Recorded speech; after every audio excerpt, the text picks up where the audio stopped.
Good evening and welcome to the January 18th, 2022 Zoning Hearing Master Meeting.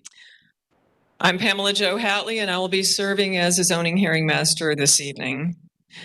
Before we get started, please, if you have any devices that make noise, would you silence those now? Thank you.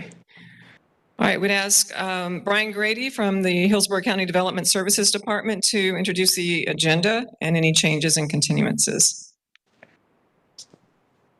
Good evening, Madam Hearing Officer. Again, for the record, Brian Grady, Hillsborough County Development Services. We do have some changes to tonight's agenda. The first change is on page 80 of the agenda, item D5, Rezoning PD 21-0864, the applicant Bel Development. This application is being withdrawn from the zoning hearing master process. So again, that application has been withdrawn. It will not be heard tonight. Next change is on page 5, item A17, rezoning PD 21-1337, RV Retailer, Florida Real Estate LLC, and Tampa Electric Company. The change the agenda showed this is an out of order continuance when the fact is an applicant requested a continuance to the February 14th, 2022 zoning hearing master hearing. So noting that change. And the third change is on page 10 of the agenda, item D10, major mod application 22-0087, Suncoast Community Health Centers Incorporated. The applicant is requesting a continuance to the March 14th, 2021 zoning hearing master hearing. I believe the applicant's here to explain the reasons for the request to continuance. All right, the applicant for MM 22-0087. Good evening, Madam Hearing Master. Michael Horner, 14502 North Dale Mary Highway, Tampa, representing the applicant. We are seeking this continuance because we have decided to insert a drive-through pharmacy in this healthcare clinic for Suncoast Medical. That will constitute a change. Have to file new plans. We would ask for that continuation to March 14th.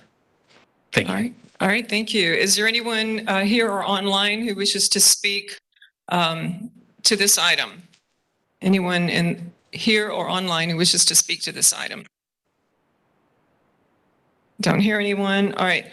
MM 22-0087 then is continued to the March 14th, 2022, 6 p.m. zoning hearing master hearing. I'll now go through the published withdrawals and continuances beginning on page 4 of the agenda. First item is item A1, major mod application 19-0521. This application is out of order to be heard and has been continued to the June 13th, 2022 zoning hearing master hearing. Item A2, rezoning PD 20-01142. This application is being continued by the applicant to the February 14th, 2022 zoning hearing master hearing. Item A3, rezoning PD 20-1253. This application is being continued by the applicant to the February 14th, 2022 zoning hearing master hearing. Item A4, major mod application 21-0169. This application will be continued by the applicant to the February 14th, 2022 zoning hearing master hearing. Item A5, rezoning PD 21-0647. This application is being withdrawn by the zoning administrator in accordance with LDC section 100302C2. Item A6, rezoning PD 21-0863. This application is being continued by the applicant to the February 14th, 2022 zoning hearing master hearing.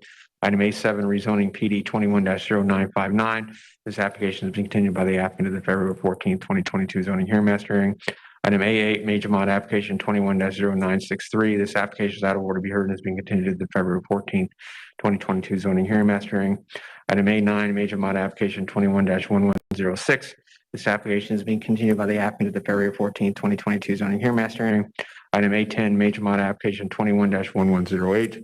This application is out of order to be heard and is being continued to the February 14th, 2022 zoning hearing master hearing.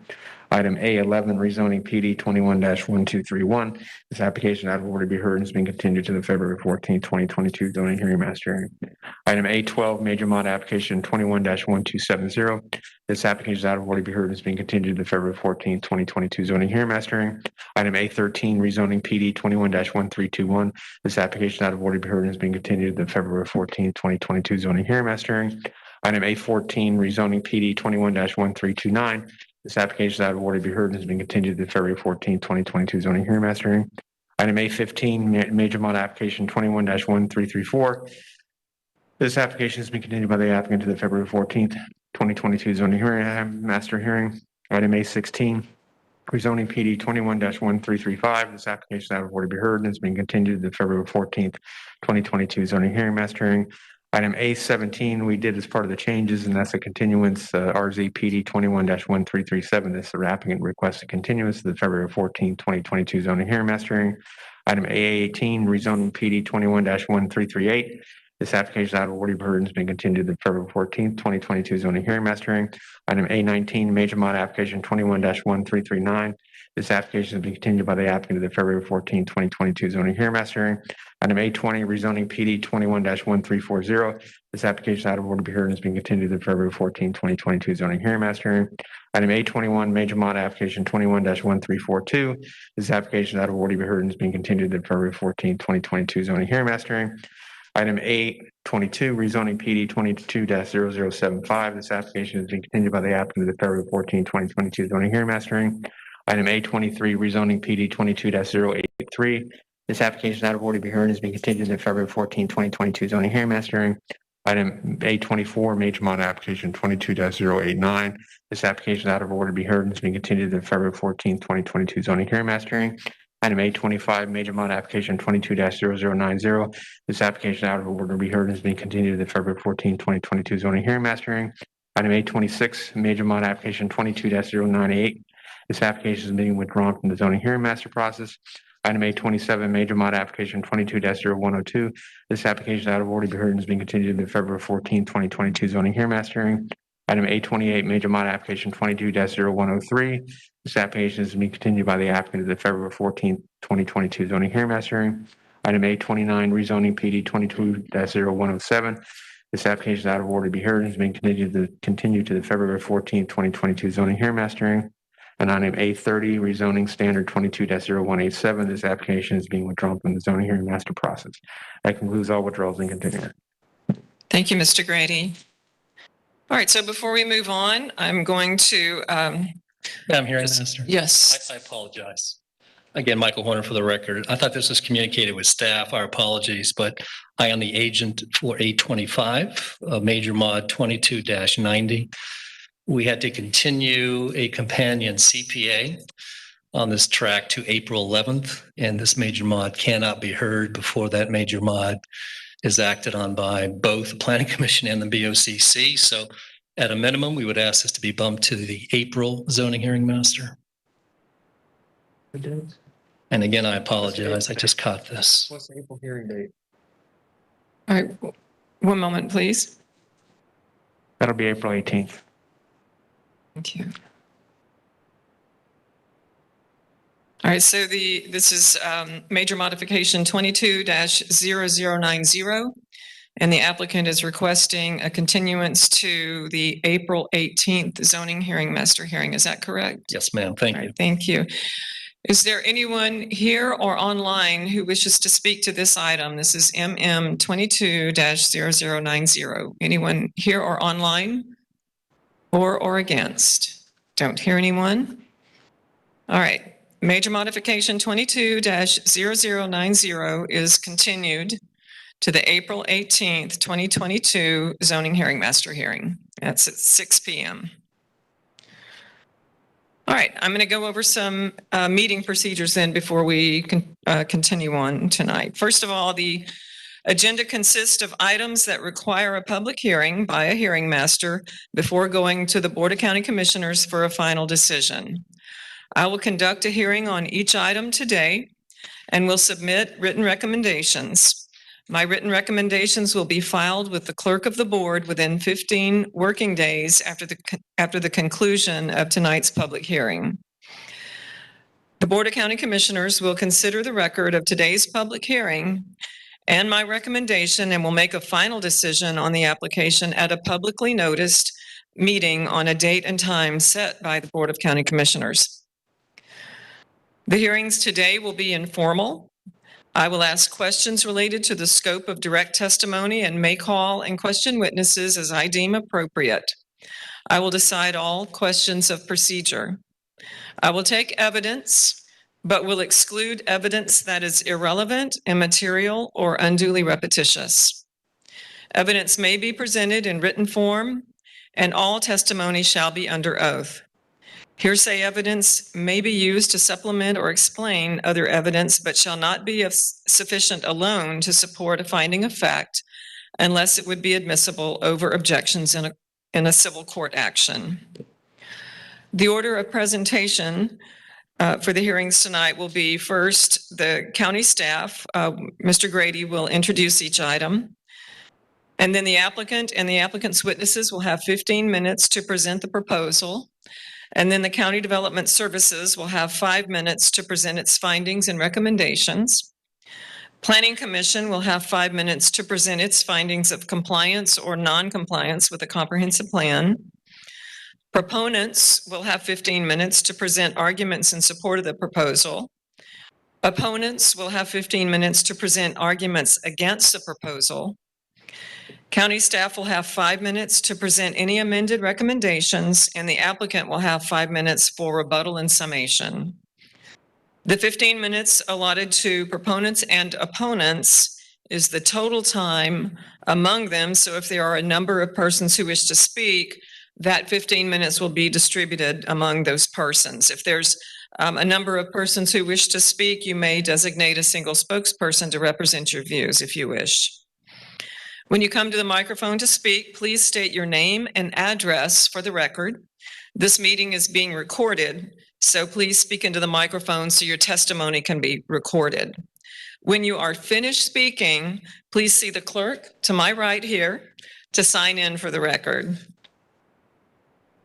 Now we'll hear from the county attorney's office, who will state the legal requirements for requesting oral argument at a public meeting where the Board of County Commissioners will make a final decision on each item. Thank you, Madam Hearing Officer. My name is Cameron Clark. I'm an assistant county attorney. Tonight's public hearing is the first step of a two-step rezoning process. This hearing is a time for rezoning applicants and interested parties to present testimony and evidence. Any evidence presented tonight will become the complete factual record of each application, and no additional evidence can be introduced after the closing of each application. The second step of the rezoning process is a public meeting before the Board of County Commissioners, where the board will take a decision on each application heard tonight. Tonight's applications are scheduled to be heard by the board at its March 8th, 2022 land use meeting. When considering applications, the board will only review the record created at tonight's hearing and the recommendation made by the hearing master for each application. The hearing master will file a recommendation for each application heard tonight on February 8th. The Board of County Commissioners has established a policy that directs which rezoning and major modification applications are to be placed on the consent agenda of the board's land use meeting. Applications that propose to add density outside the urban service area and applications that are on roadways with a failing level of service are not qualified for placement on the consent agenda.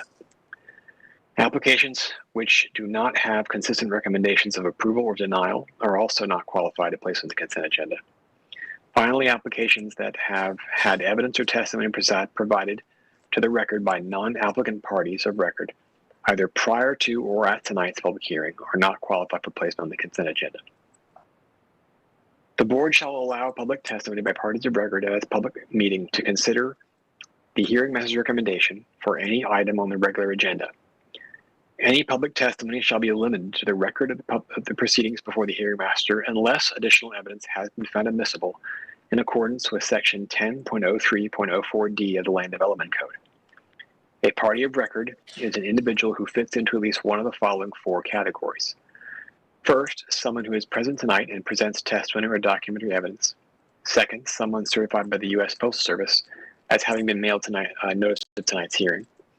Third, someone who submitted documentary evidence to the master file at least 2 business days before tonight's hearing. Or fourth, someone who submitted documentary evidence by proxy at tonight's hearing. Again, the content of oral argument before the board shall be limited to the content of the testimony and other evidence submitted verbally or in writing to the hearing master tonight. It's the role of the county attorney's office to ensure that only individuals who have met these requirements are allowed to speak before the board, and to ensure that no new evidence or testimony is introduced or allowed at the board's public meeting. For these reasons, please make sure that all information you wish the board to consider at its public meeting is entered into the record tonight. Thank you. Thank you, Mr. Clark. All right, all testimony taken tonight must be under oath. So if you plan to speak, please stand if you're able and raise your hand, and I will swear you in.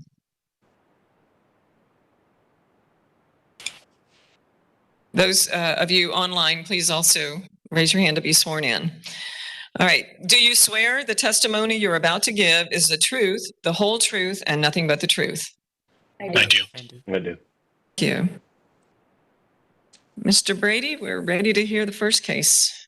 The first item is agenda item D1, rezoning PD 21-0110. The applicant is Ghassan Musa. The request is for a rezoning from RC2 to planned development. This is a remand case. Michelle Heinrich will provide staff recommendation after presentation by the applicant. All right. Thank you. Applicant?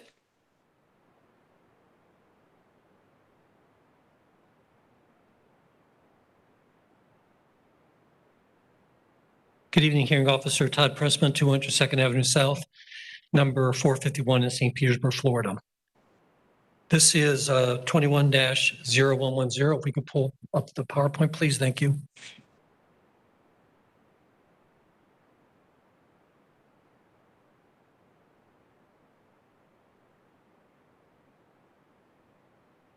Okay, thank you. Hearing officer, you have that in front of you? Thank you. This is 21-0110, which is revised and was remanded. Next slide, please. Located in the Riverview area. Next slide, please. A little closer view on McMullen Road, north of Balm River Road. Next slide, please. The applicant is Angel TCH LLC. Site has been existing as a type B. Let me flip to that page. As a type A 6-bed ALF for 4 years. Senior living provider. They have 4 other ALFs. They have 9 years experience in the business. Cliff Scott is their operating central person and owner. He's a disabled Marine. Wife has a master's in health administration. We are seeking expansion to 12 beds under PD, of which revised today from 19 beds previously. Next slide, please. How many beds are existing now? How many? 6 now. 6 now. Okay. We had originally requested 19. We brought it down to 12. This is a close-up aerial of the location. Next slide, please. So the revised issue is on 1 acre, RSC 2 to a PD. Again, previous was 19, was a C, reduced it to 12 beds, so is now a B. Next slide, please. And that's reduction of square footage as well, and also change the access point, of which was having a lot of concerns by the county. So we've moved that and there is no longer concern in that regard. Next slide, please. Planning Commission, they note for the South Shore Community Plan, housing opportunities for all income groups should be maintained. Applicant is proposing a non-residential use with residential architecture and character, which would support the visions of the Riverview and South Shore Community Plans. Next slide, please. Showing the zoning map. Next slide, please. And future land use category, the Planning Commission reads, typical allowable uses in this future land use category of R4 include residential, suburban scale, neighborhood commercial, office uses, multi-purpose projects. Next slide, please. This is the view of the home currently. Next slide, please. So the expansion will carry along the residential character of the site, which will include the colors, architectural design features that are existing both to the sides and to the rear. Next slide, please. And maintain the residential character of the roof features, window design, colors, the humps and bumps of the structure, and it stays at 2 stories. Next slide, please. So this is the site plan as proposed. Next slide, please. This is the existing 2-story residence that's again existing. Next slide, please. This would be the proposed new residences. And next slide, please. And to the interior is a courtyard. Next slide, please. Now, just showing you with the yellow arrow that we have substantially changed the access, which has cleared up a lot of issues and concerns. Next slide, please. Very low trips, obviously, for use of this nature. The county traffic engineer calls it de minimis. They rated a 31 trips per day, 2 a.m. as the peak, 3 p.m. as the peak. Next slide, please.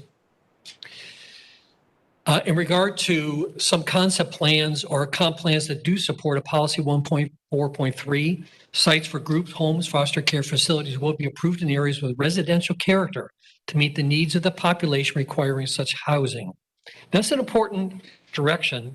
It's been many years, both at the federal and state level, to not warehouse our grandmothers and grandfathers in commercial or industrial districts, but to bring them into the residential communities.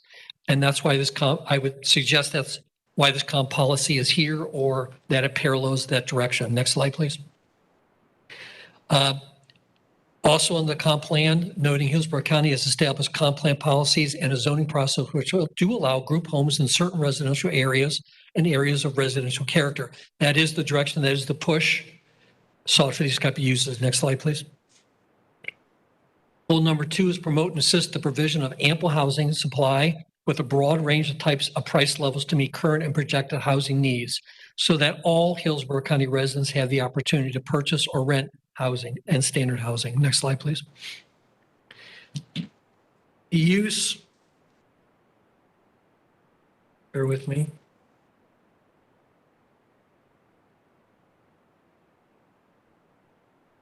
The use is extremely non-impacting on the site. There's no exterior activity. There's no noise, there's no loud trips, there's no pools, no music, no real parties. It's all interior. Fence and distance separation, the home expansion will maintain a strong residential character to the rear's natural buffering. Next slide, please. It is part of a subdivision. The impact on the subdivision is minimal or none as far as we're concerned. It's located on McMullen Booth. All the access is out. I'm sorry, it's on McMullen. I said McMullen Booth. I'm sorry, it's on McMullen. There's no reason for access into the subdivision of any kind. Again, we don't see any impacts per its location into the subdivision. Next slide, please. We have asked to meet and discuss with the HOA many times. We have not been given the ability or invitation to do so. Next slide, please. It has the test of time. Again, this site has operated for 4 years as per the applicant without a single complaint or concern until this application was made aware through public noticing. Next slide, please.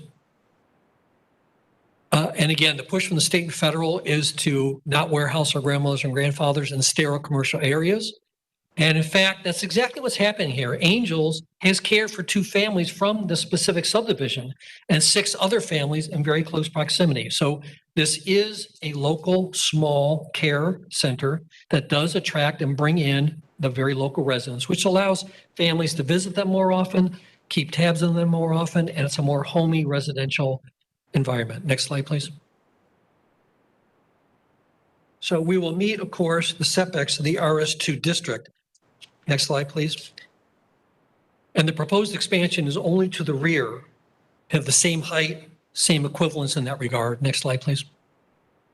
But I think it's important when you look at the waivers that are required, that under RSC2, 2 homes could go here, and they would be at RSC2 setbacks, which is, in our opinion, less than what you're going to see with this expansion. So that's just a point to bring forward that while waivers are required for this particular use, because it's a residential character and maintains a really quiet residential use, less impacts than a residential home, we believe that it does fit at this site as compared to what the zoning code normally would allow. Next slide, please. Zoning staff brings concerns about the appropriateness and intensity, 500 feet separation for the use. We believe that the use is quiet. What zoning could allow is less impacting, and in terms of appropriateness, the use is very appropriate. Next slide, please. Planning Commission states about compatibility. I know you're well aware of this. Maintain the character of existing development in terms of a height, scale, mass, and bulk. We certainly meet height, scale, mass, and bulk. For the South Shore Community Plan, housing opportunities for all income groups should be maintained, which would support the visions of the Riverview South Shore Community Plans. Next slide, please. So in summary, the Steffler Mango Community Plan does support, as indicated by the staff, will carry the residential character. It's a very small increase, really, in non-impacting use for the property. There are comp plan policies that support it. The site has had the test of time. And again, This is a good location for our grandmothers and grandfathers. Any questions, we'll be happy to answer them for you. Don't have any questions for you right now. Thank Thank you. All right, development services. Hi, good morning. I'm sorry, good afternoon or good evening. This is Michelle Heinrich with Development Services, and I'm going to go ahead and share my screen if you can just give me a moment.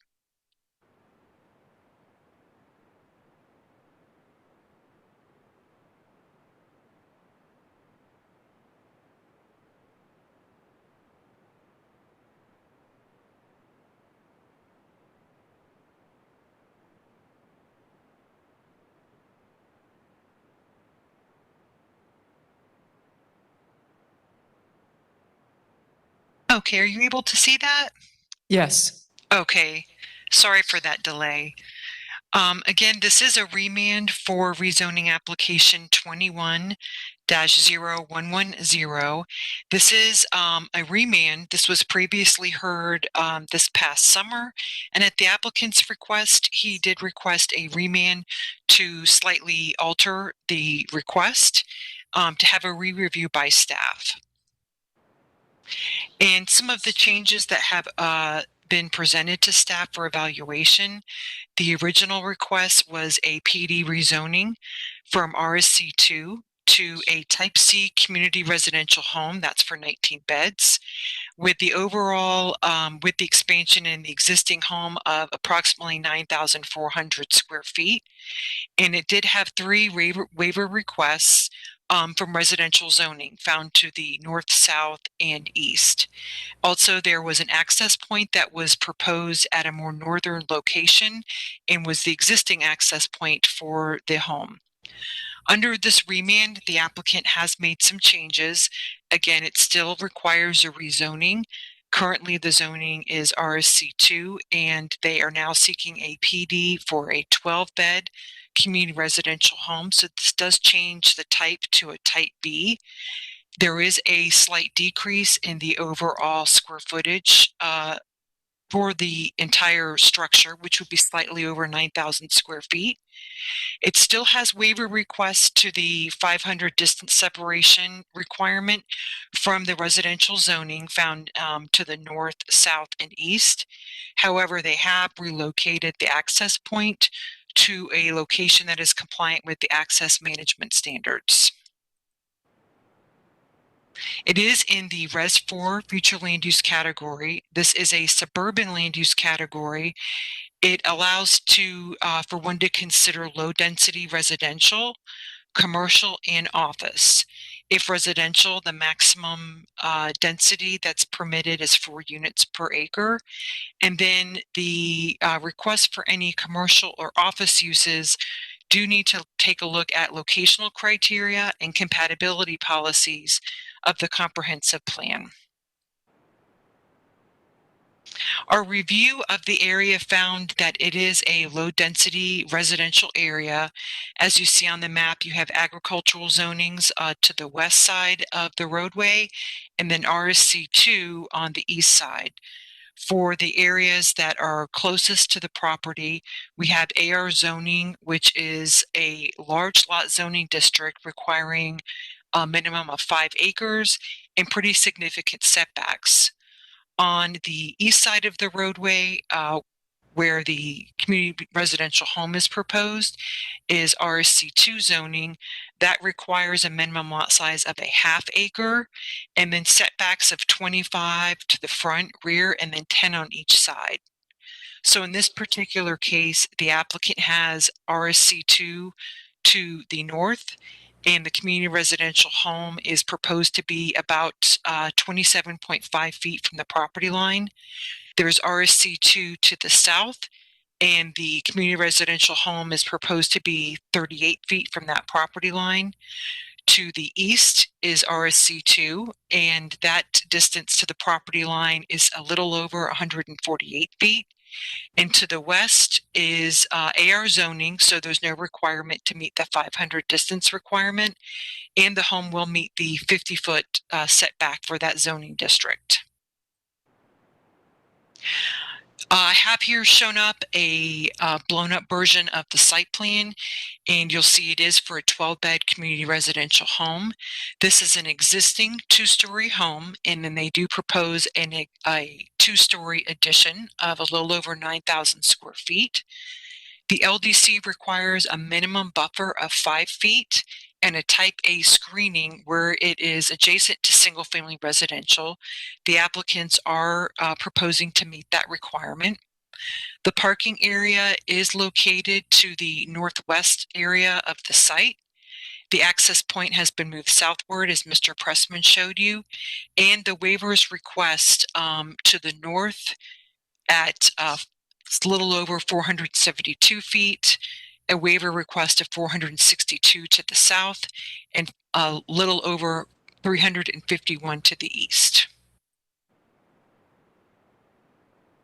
And just so that you are able to understand the different types of community residential homes, a type A community residential home is considered a single family use.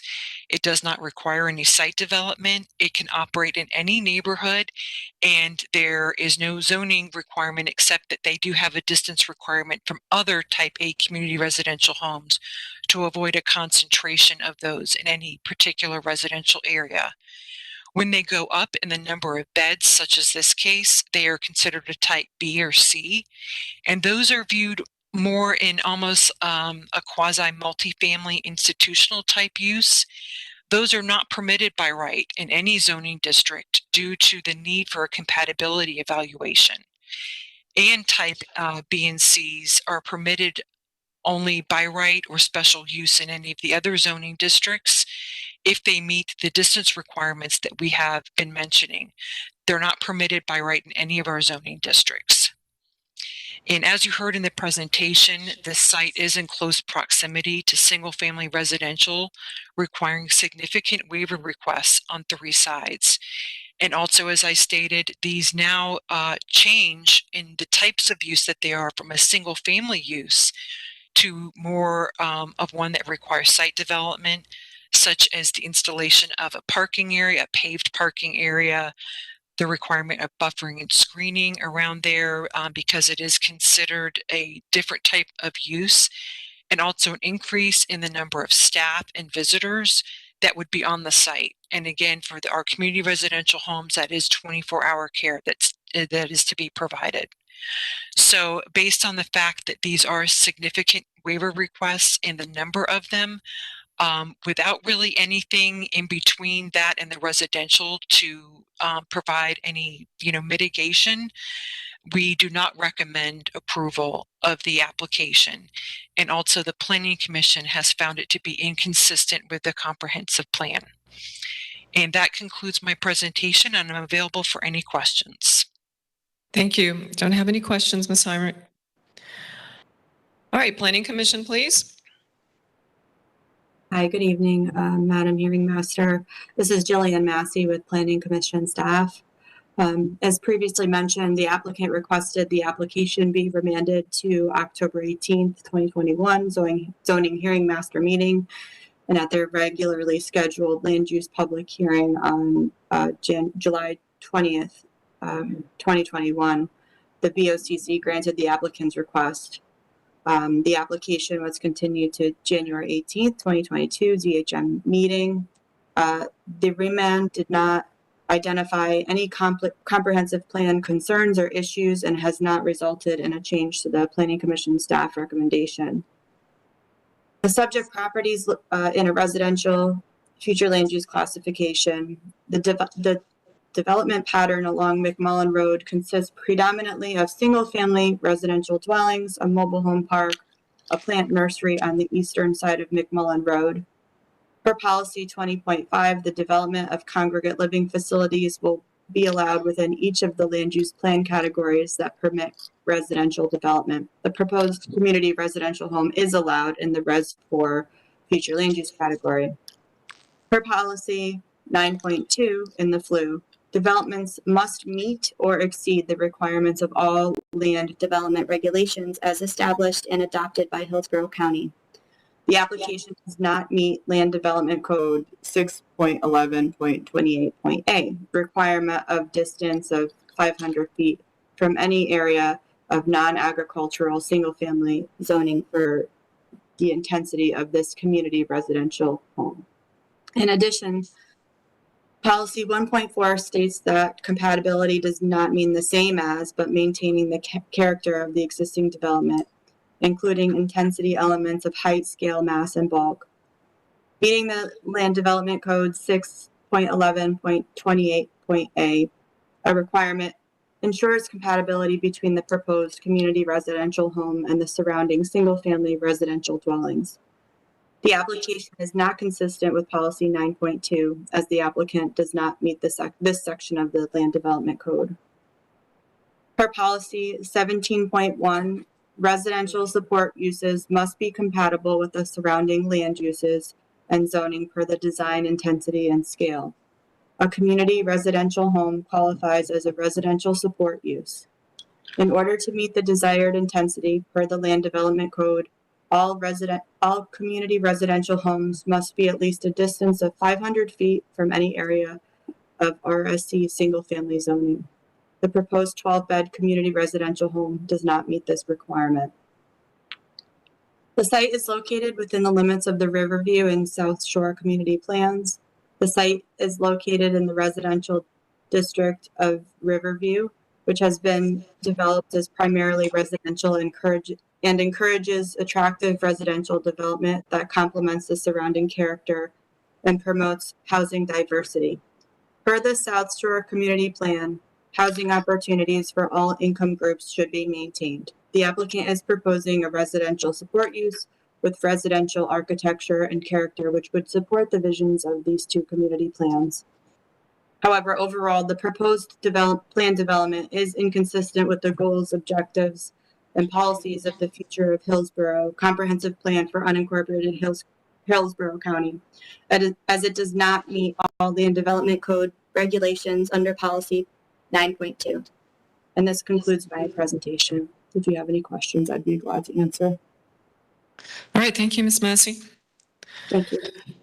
Is there anyone here or online who wishes to speak in support of this application?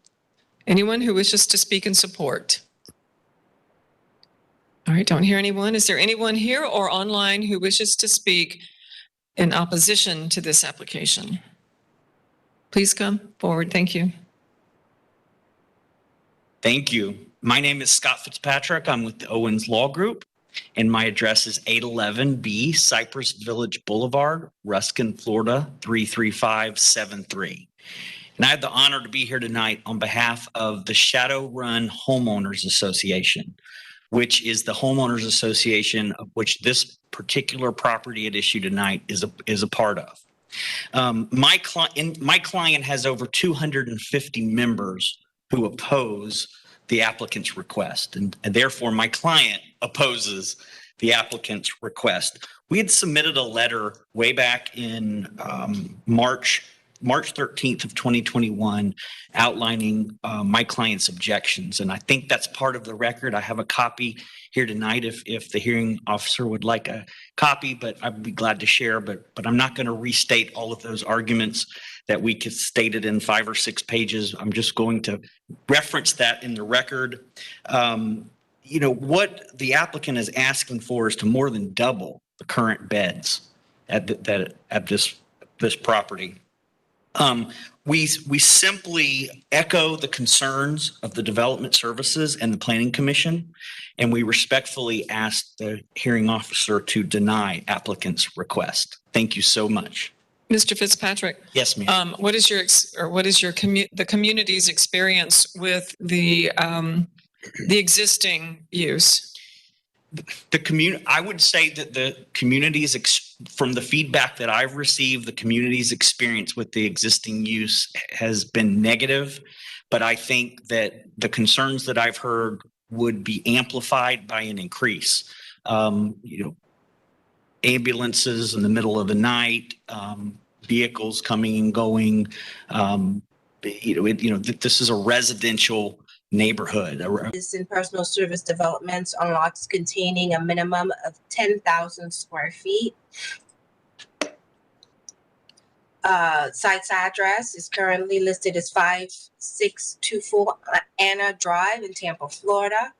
It's approximately 950 feet northwest of the intersection of East Hillsborough Avenue and Williams Road, located south of I-4 and east of I-75 corridor. It's located in the urban service area and located in the Seffner Mango Community Plan area. The future land use designation category for the subject property is CMU 12, Community Mixed Use, and it's immediately to the north, south, east, and west, so it's totally surrounded by CMU future FLU designations as well. Current density is 1 dwelling unit per 1 acre. The proposed density / intensity is a FAR of 0.27, approximately 11,996 square feet. The zoning classification, as we know that the property in question is AS1, immediately to the north and east, it's also AS1. Also immediately to the north is the Anna Drive as well, kind of hugs the property. And then immediately to the west, we have an ASC1, and then immediately to the south, it's the CI commercial intensity.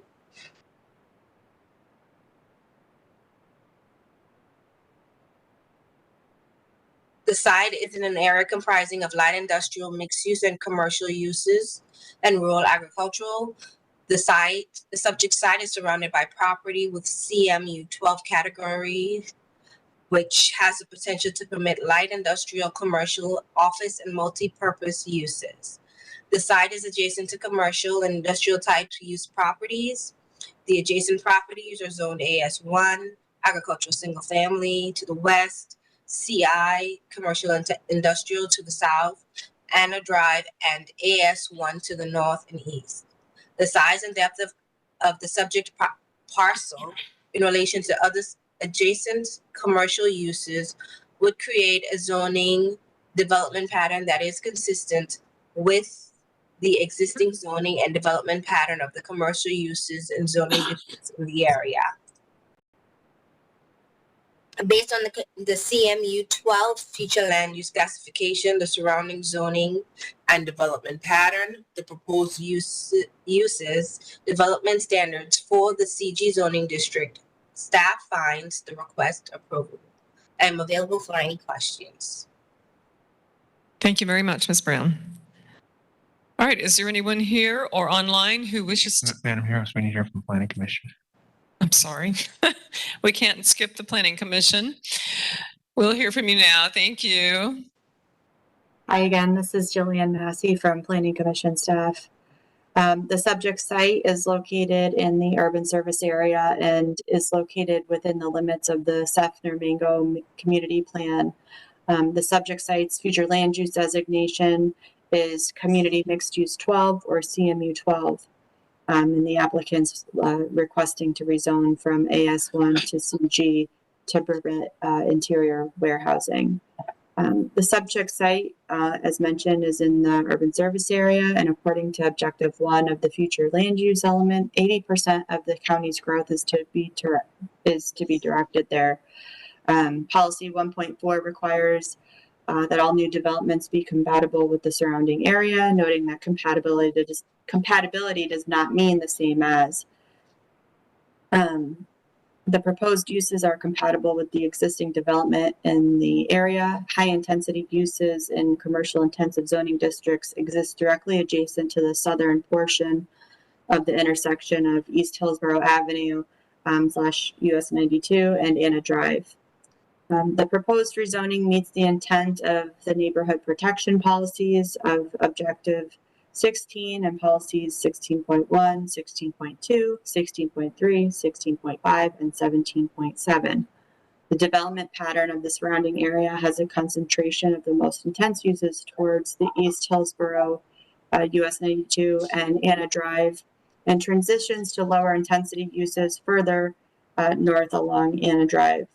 A rezoning to CG would reflect a development pattern that concentrates the most intense uses towards the intersection and the lesser intense uses further away to the north, as per policy 16.2.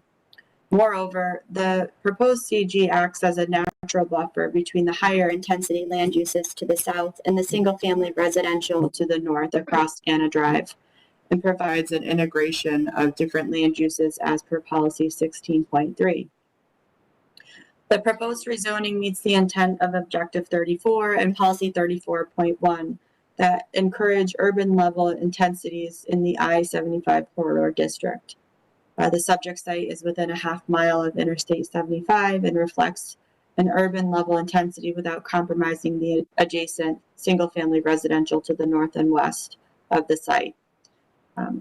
Open storage is not permitted in the CG district, and the applicant is requesting CG in order to develop interior warehousing.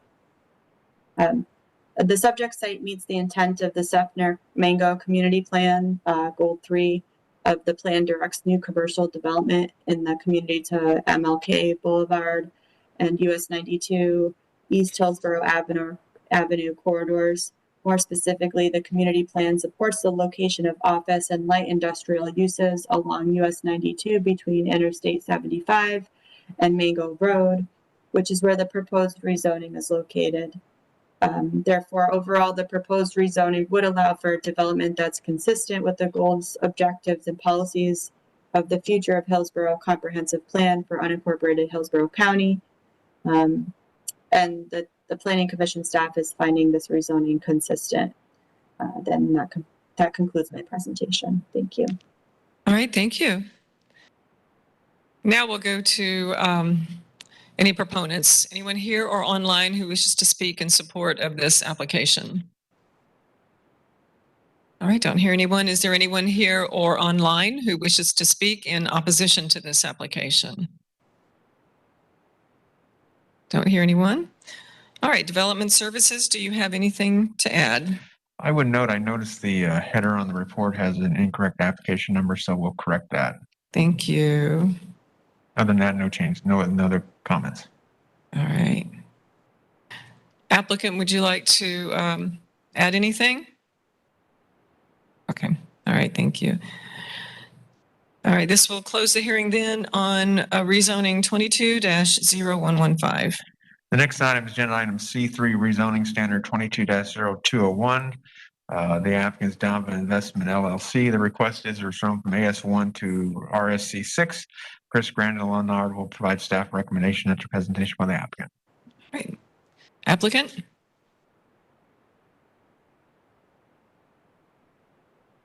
Good evening. My name is John LaRocca with Murphy LaRocca Consulting Group. I'm the representative for the applicant and owner, Danva Investment LLC. The property is a 2.1 acre site at 15509 Casey Road or Casey Road Extension within the urban service area. The property is designated residential 4 on the future land use plan map, located within the community plan area of the greater Carrollwood Northdale area. There are no overlay districts in the area. The proposal is to rezone the property from AS1, which is a large lot, single family residential zoning district requiring 1 acre lots. There's currently 1 single family home on the 2.1 acre property. The proposal is to rezone to an RSC6 for a standard planning for a standard conventional single family detached small subdivision of what has conceptually been designed as a 7-lot subdivision. You'll find in the report that it's been filed for the record is that the proposal is consistent with the broader surrounding area of single-family detached homes. There's a very similar zoning in the area. There's another large AS1 lot to the west, obviously a bit out of character with the way the area has developed. The context of the surrounding area, and you'll see in your report from staff and Planning Commission that the pattern of development in that area is for conventional single-family development lots. The maximum density allowed by the comp plan is 4 units per acre. Again, while this is not a PD zoning, we understand that any proposal on this property would have to meet the standard minimum lot size of 7,000 square feet and meet all land development code and technical standard documents to allow that compatible development. With that said, I simply ask for your consideration, and I'll be glad to answer any questions. All right, thank you. I have no questions for you right now. Please sign in with the clerks to my right. Thank you. All right, Development Services. Good evening, Chris Gralinar, Development Services. Let me present my application or my PowerPoint. Be a second.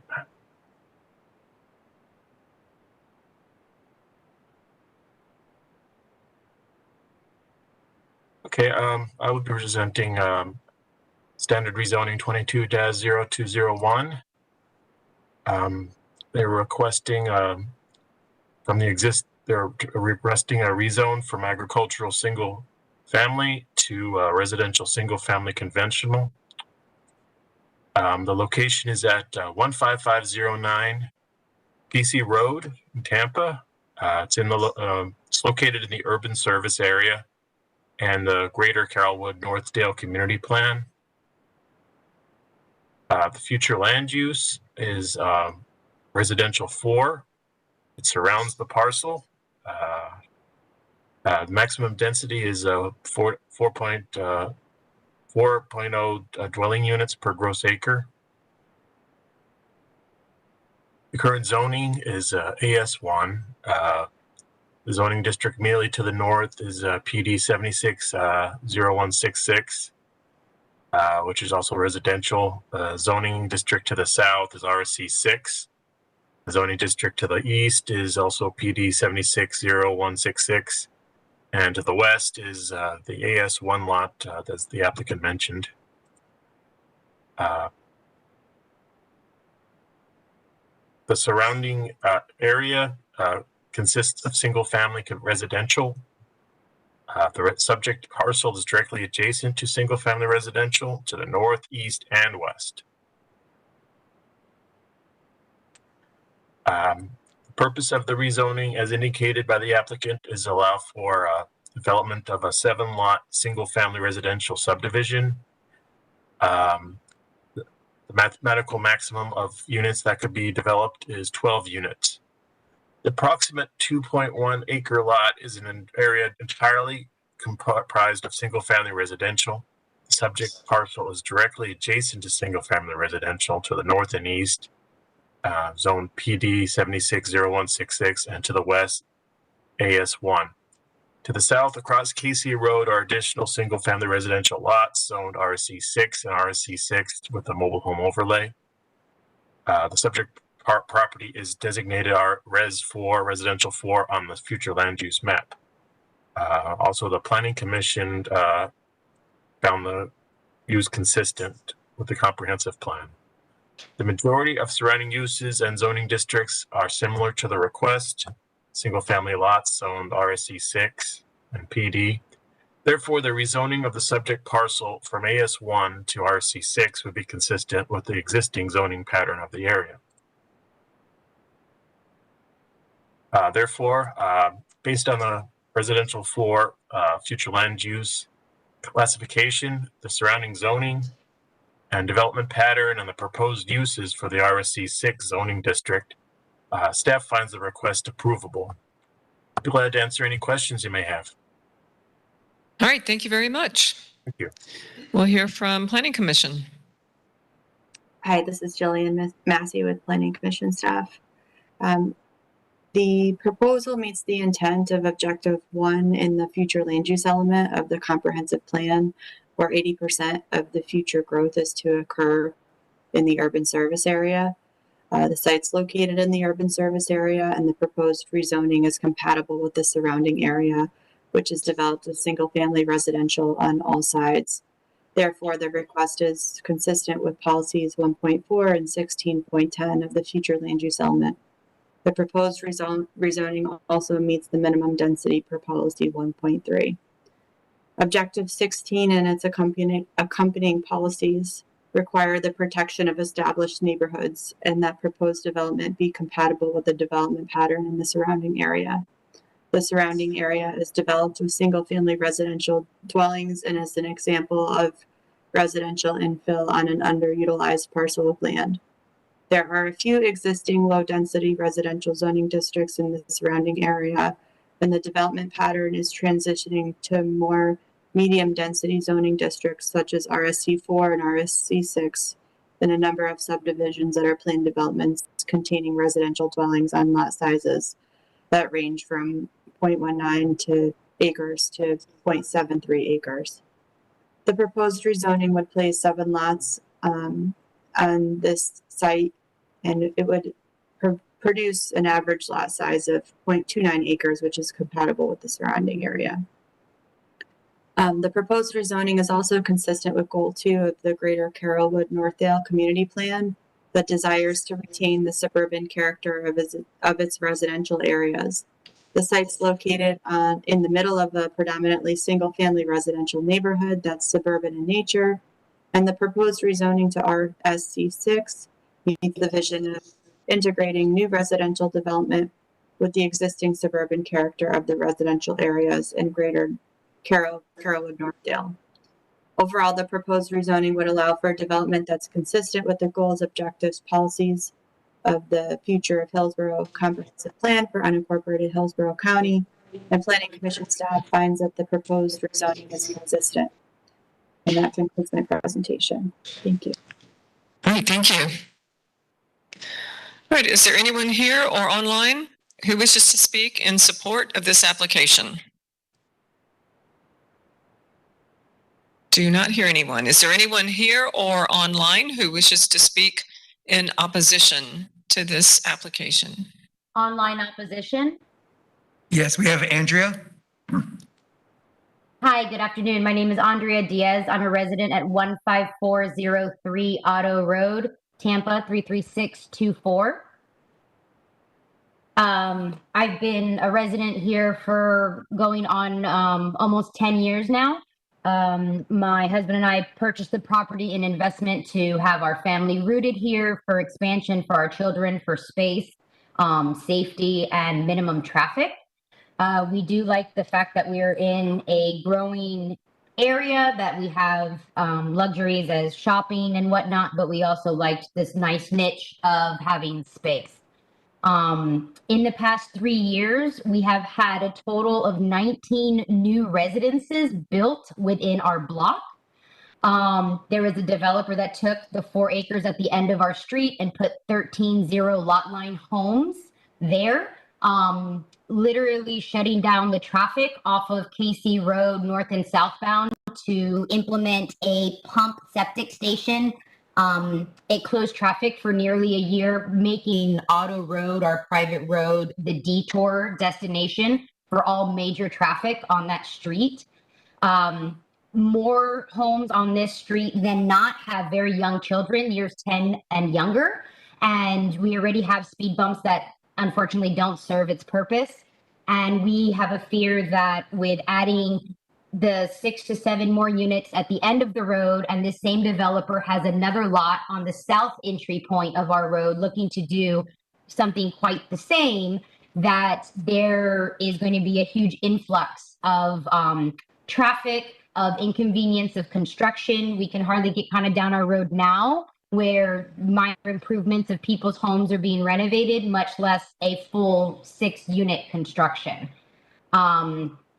More so, my request is that just to not necessarily put so many units, if it's something that wants to be developed, and to put the house per acre where it's maybe 2, where what we were required to do as builders on our own property as private residents, not financial developers. We're just, concerned and want to conserve in line with the Northdale development of saying conserving the suburban nature of our neighborhood. That's exactly what we would like to keep it, is a confined, acute neighborhood.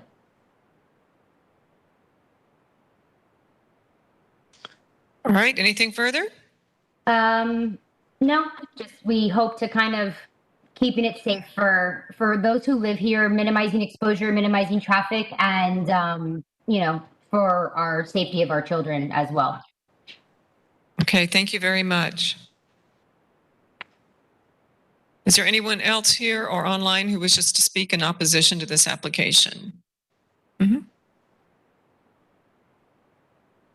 evening. My name is James Lavallee, Lavallee. I live at 15407 Carrollton Lane, Tampa 33624. I am the president of the Carrollton Homeowners Association, which is just west by one street to this proposed subdivision. I've lived in the neighborhood the past 27 years. Over that time, I've witnessed many of the surrounding properties being developed and homes going in, including the most recent one, which is the purchase of this property by Danva and the cleanup that he has done at this point to this time, which I want to say looks really nice. I guess what I'm here mostly for is out of concern. Neighbors in the area tend to come to me because I am the president of our association, and also neighbors from other of the homes that are outside of our subdivision. So I'm just voicing some concerns this evening. The properties on Auto Road, for the most part, and Casey Extension were and still are zoned exactly as the woman told us just a second ago that she is in opposition. I've watched all this happen. I've watched many trees go down in the most recent development of that 4.1 acres around the pond area. And I just feel that some of our concerns that would be adding a new subdivision right there at the intersection of Casey Extension and Auto Road would create basically an intersection there.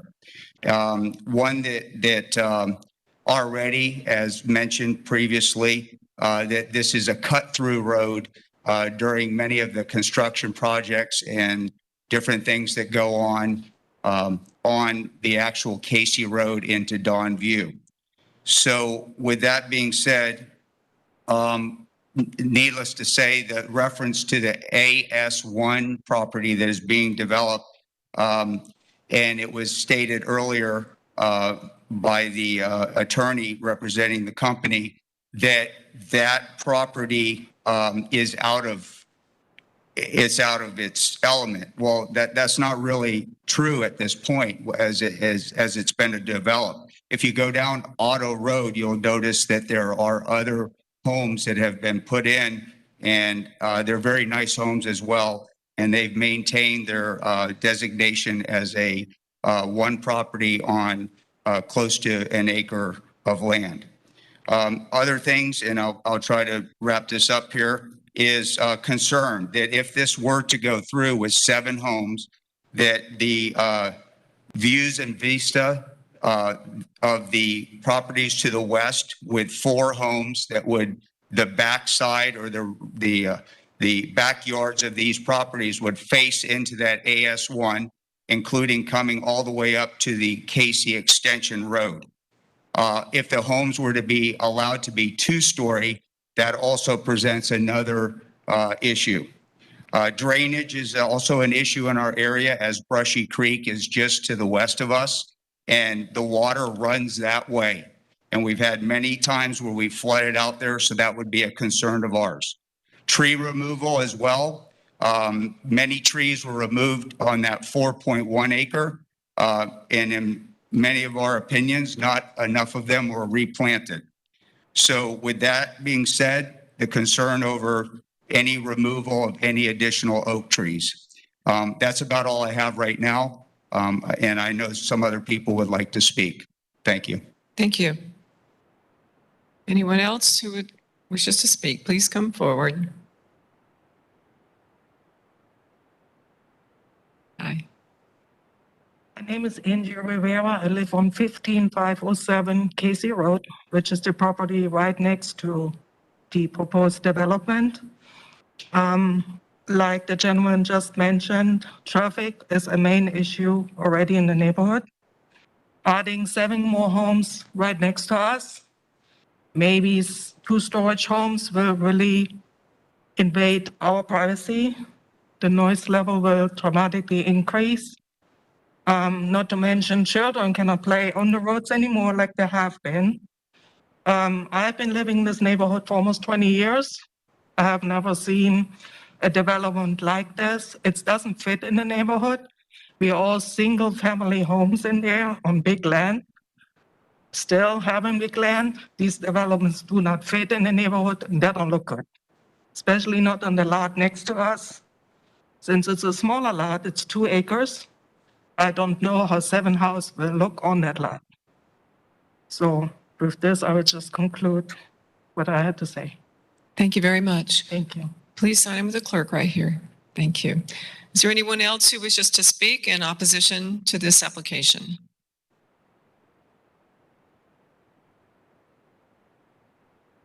Hello, my name is Alex Pernas. I'm living 15316 Auto Road. My main concern is like the first opening about the project is basically like that. The traffic, we see increment traffic. There's been quite a few projects on Casey Road, so people takes Auto Road. And like I said, the traffic and the safety of the, our children's, is a very safe road right now. Sometimes, but building these 7 new homes, obviously, we increase drastically the traffic on Auto Road. So I'm really concerned about that. Thank you. All right. Thank you, sir. Is there anyone else who wishes to speak in opposition to this application?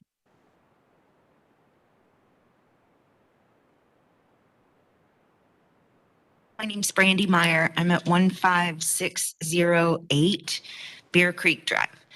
I am directly behind the house. Mm-hmm. The house is set back quite a ways from my fence.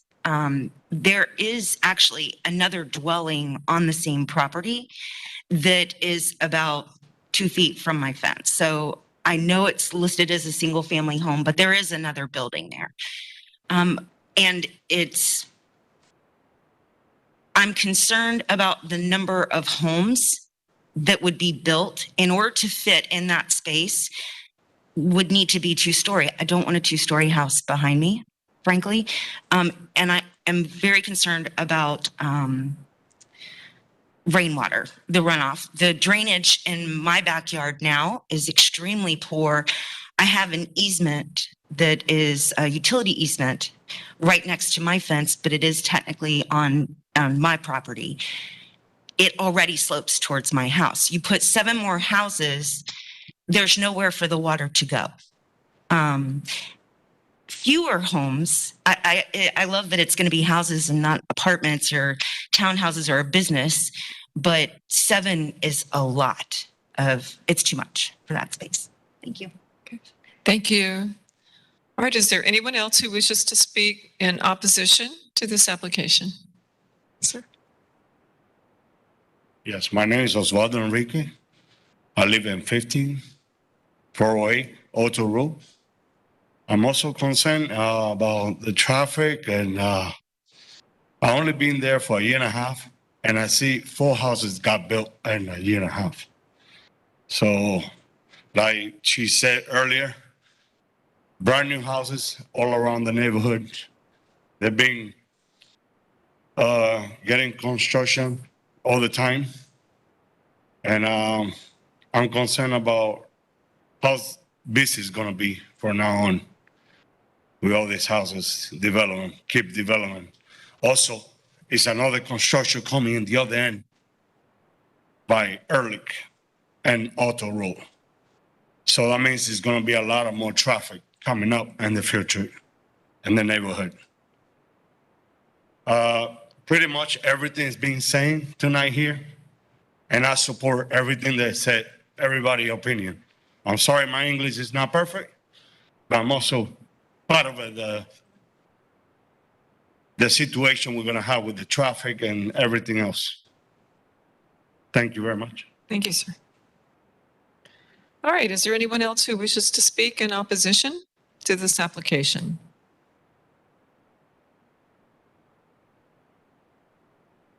About 3 minutes left. Anyone else? Okay.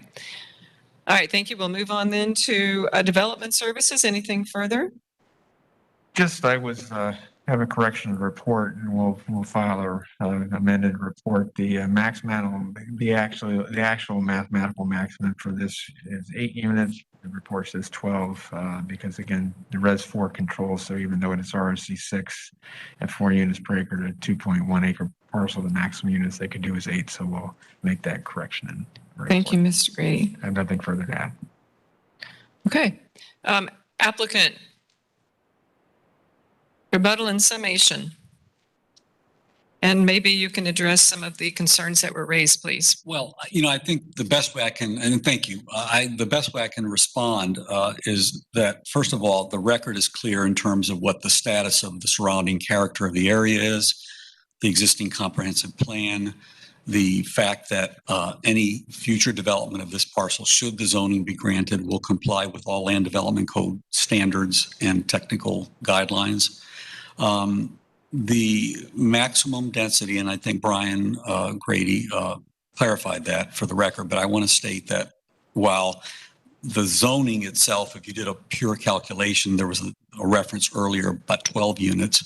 I think it's clear to point out that what really works here to comply with the RS6 zoning category, should it be granted, would be 7 units in terms of the layout that's been made for this property. The proposal, granted, this is not a site plan controlled zoning, but the proposal would be to bring in a cul-de-sac with 7 lots that are designed in accordance with the RS6 zoning, with appropriate drainage standards that would be designed to be compatible with the technical standards of the land development code. The pattern, as an urban planner who's practiced for a very long time, the pattern of land use in that area is urban in character, suburban in character, related to the service area that it's in. Public water and sewer is available. Yes, the area is changing. There's no doubt about that. But if you look at the pattern that's been established, the underlying subdivisions that exist in that area is primarily a conventional single-family detached community, or developing that way based on what's been subdivided. That is this applicant's proposal. The applicant proposes to meet all code requirements. Again, the concerns are valid by people who live in an area that may have had some agricultural zoning or large lot zoning, but the character and the pattern of that area is what is being sought out on these few remaining parcels that are of that 1 acre character. And all matters will be complied with at the time of permitting, should this zoning be granted. Again, I'll be glad to answer any of your questions, but I respectfully request a consideration of this for consistency with the comp plan and meeting all development service standards that have been presented in the report. Thank you. All right, thank you. All right, this will close the hearing then on rezoning 22-0201. The next item again is agenda item D1, rezoning PD 21-0701. The applicant Sony FM LLC and Ram A Goal. The request is rezoned from AR, CN, and PD to a planned development. Kevin DeFrank will provide staff recommendation after presentation by the applicant. All right, applicant. Good evening. My name is Shivam Kapse. Sir, could you keep your mask on, please? My name is Shivam Kapse. I'm speaking on behalf of Sunny FM LLC with Dr. Ram Goel. This case is about the rezoning of an existing lot, which is located at 10710 Walker Road, Greater Tonotosasa, Tampa.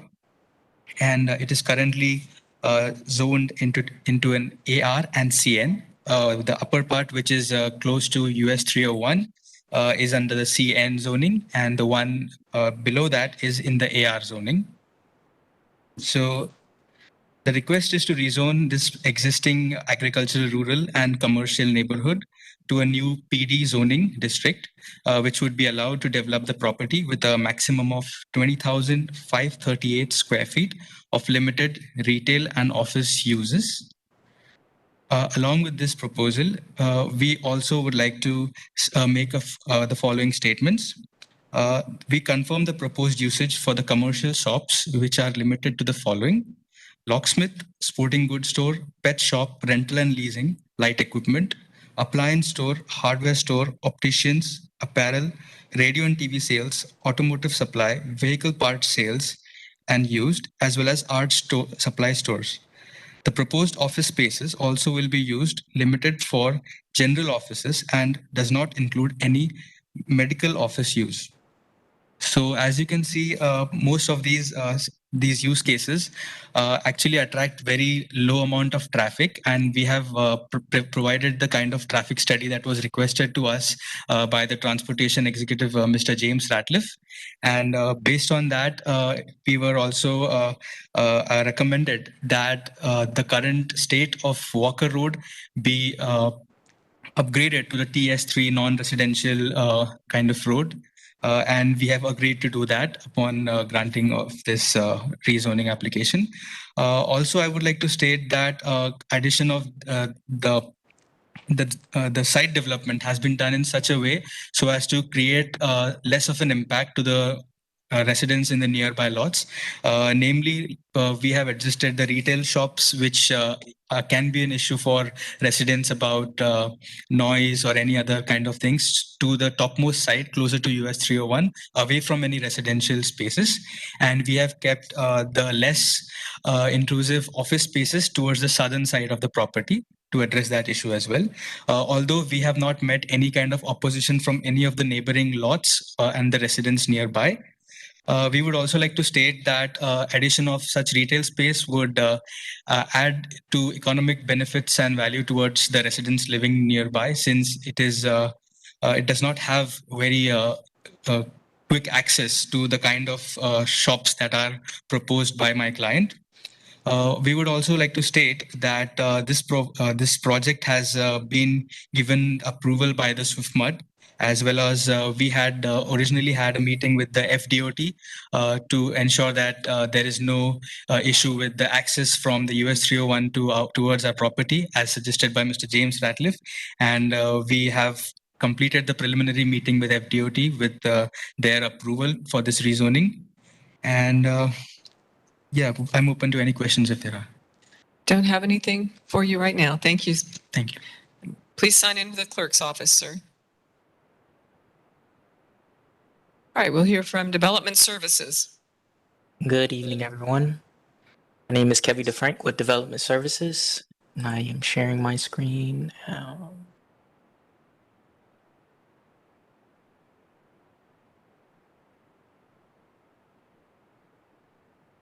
So for this case, as the applicant stated, to request to rezone the subject property from the existing AR and C and zoning districts to the proposed PD to be allowed to develop the property with a maximum of 20,538.20 square feet of limited retail and office uses, as the applicant has identified.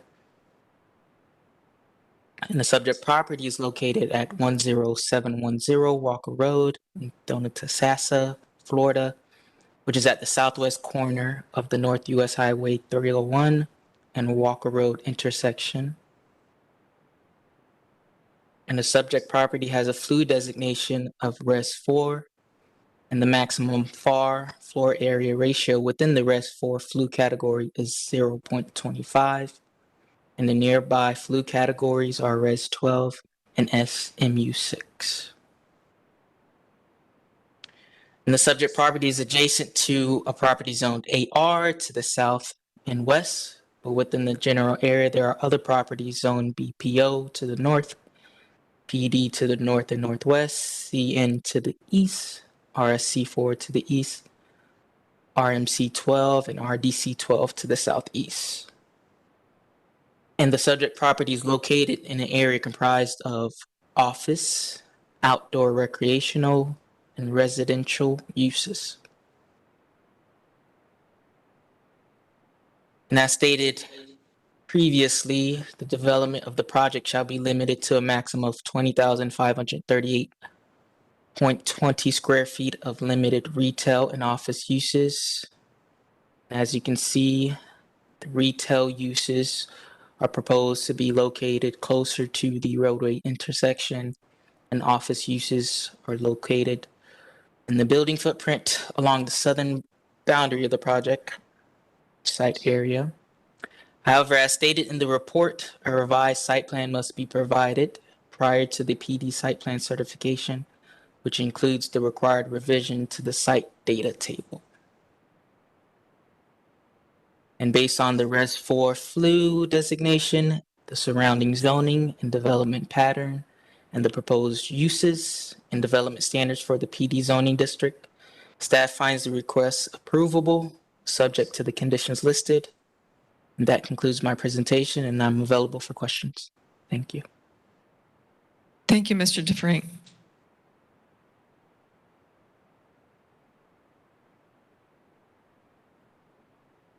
Do you need something? Okay. All right, we'll hear from Planning Commission. Hi, this is Jillian Massey with Planning Commission staff. The site is located within the urban service area and is located within the limits of the Thona-Tasassa Community Plan. The maximum allowed FAR is 0.25 and the square footage is 28,422. The applicant is requesting 20,538 square feet and an FAR of 0.18 below the maximum density intensity permitted in the residential 4 future land use category. The subject property does not meet commercial locational criteria. The subject property is located at the southwest corner of Walker Road and US Highway 301. Commercial locational criteria is based on the future land use category of the property and the classification of the intersection of roadways as shown on the adopted 2040 highway cost affordable long-range transportation plan. Roadways listed in the table as 2 or 4 lane roadways must be shown on the highway cost affordable long-range transportation plan as per policy 22.2 of the FLU. Williams and US Highway 301 is a qualifying intersection, but the site is not located within 900 feet of the intersection. Walker Road is a major local roadway. A major local must connect to at least 2 or more collector or higher roadways, or be a primary access road to at least 500 dwelling units from a collector or arterial roadway. Due to Walker Road being a major local major local roadway, Walker Road is also a qualifying intersection. Per policy 22.2, commercial uses need to be located within 300 feet of the Walker Road and US Highway 301 intersections. 75% of the subject property is located more than 300 feet outside of the intersection node. Consequently, the site does not meet commercial locational criteria and a waiver was required. The waiver has been submitted for review. The waiver was submitted in July of 2021 and states that most spaces adjacent to US Highway 301 have been developed for commercial activities. The waiver also states that proposing residential or office in place of retail commercial spaces would not be economically or financially viable. Unoccupancy of office spaces will create vacant areas that may contribute to vandalism and nuisance elements. In addition, the waiver states that there will be no potential safety concerns due to the retail space and will change the benefit to public health.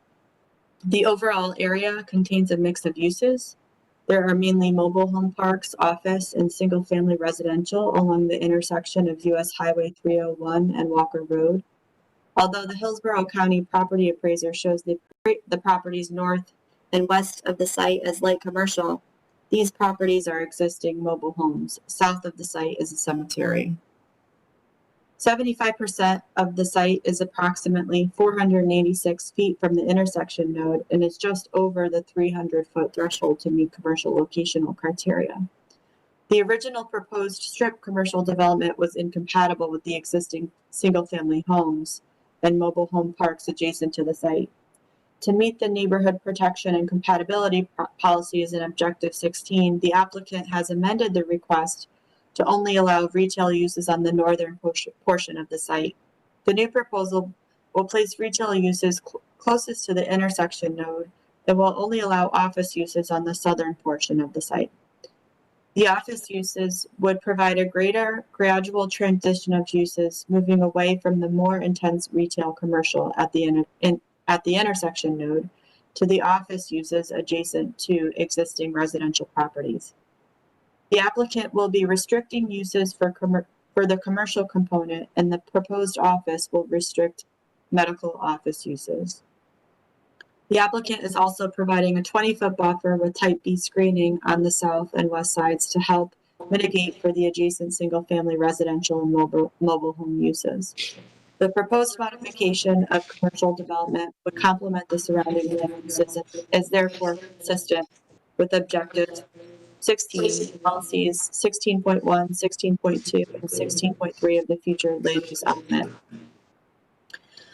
Policy 23.2 discourages scattered, unplanned retail commercial development. The proposed development of retail and office uses does fit with the existing surrounding development pattern of office, single-family residential, vacant residential, and mobile homes. The proposed site has been amended to reduce the originally proposed strip retail development.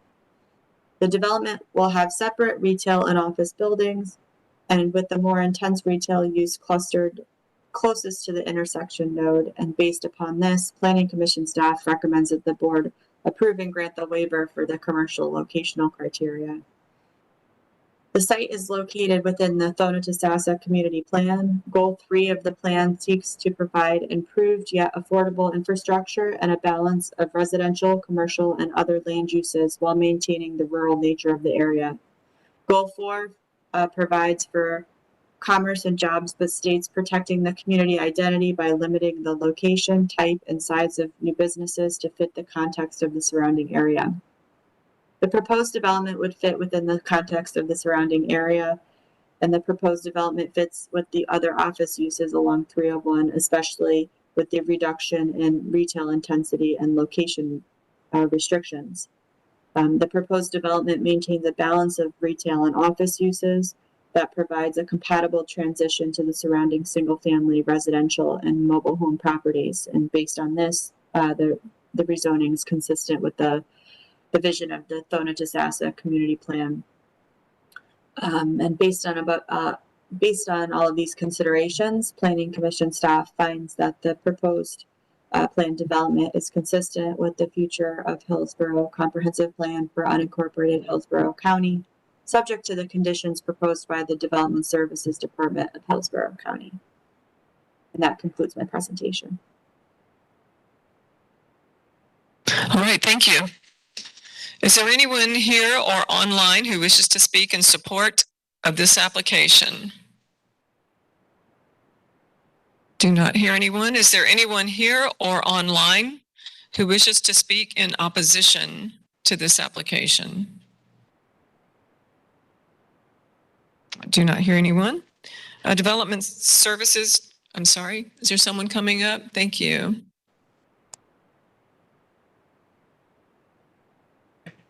All right, I need you to speak into the microphone, please. Hit the button on the right. There we go. Thank you. Turn on, need you to keep your mask on, please.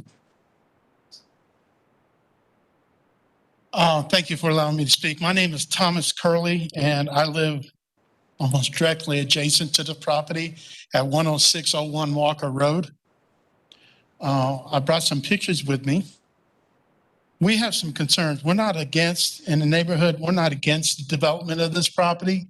However, there's severe concerns with the driveway on the east side of the property. This driveway is very apparent that all 18-foot average. That's from the outside to outside. The lanes are only 8.5 foot.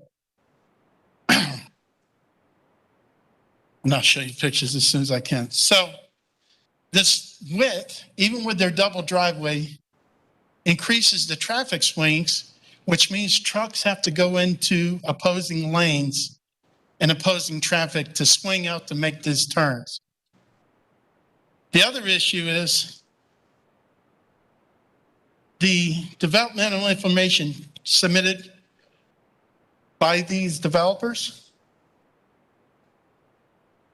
This is a quick picture to show you the narrow width. This is exactly opposite of where the new driveway is coming in. Also, something I want to bring in is right here. This is the beginning of the fence line to the cemetery. The utility offset, you have utilities 5 foot off the roadway, you have the fence 10 foot off the roadway, and that fence continues all the way down. So that's a visual obstruction. They referenced the traffic counts. As they said, they've been talking to FDOT. Those traffic counts were put in place because this is a highly developing area all the way around, and they put an intersection in at Williams Road. They also put one in at Harney and Williams. When there's accidents there, this roadway being 3/4 of a mile long with no traffic control turns into a racetrack and a major detour. If you look on a GIS, if they reference FDOT GIS, this is one of the next intersections that's slated to be to have lighting of full signalization put up. This is looking across the street. The other issue is you're putting a driveway until that signal's put in, it's a racetrack to get across.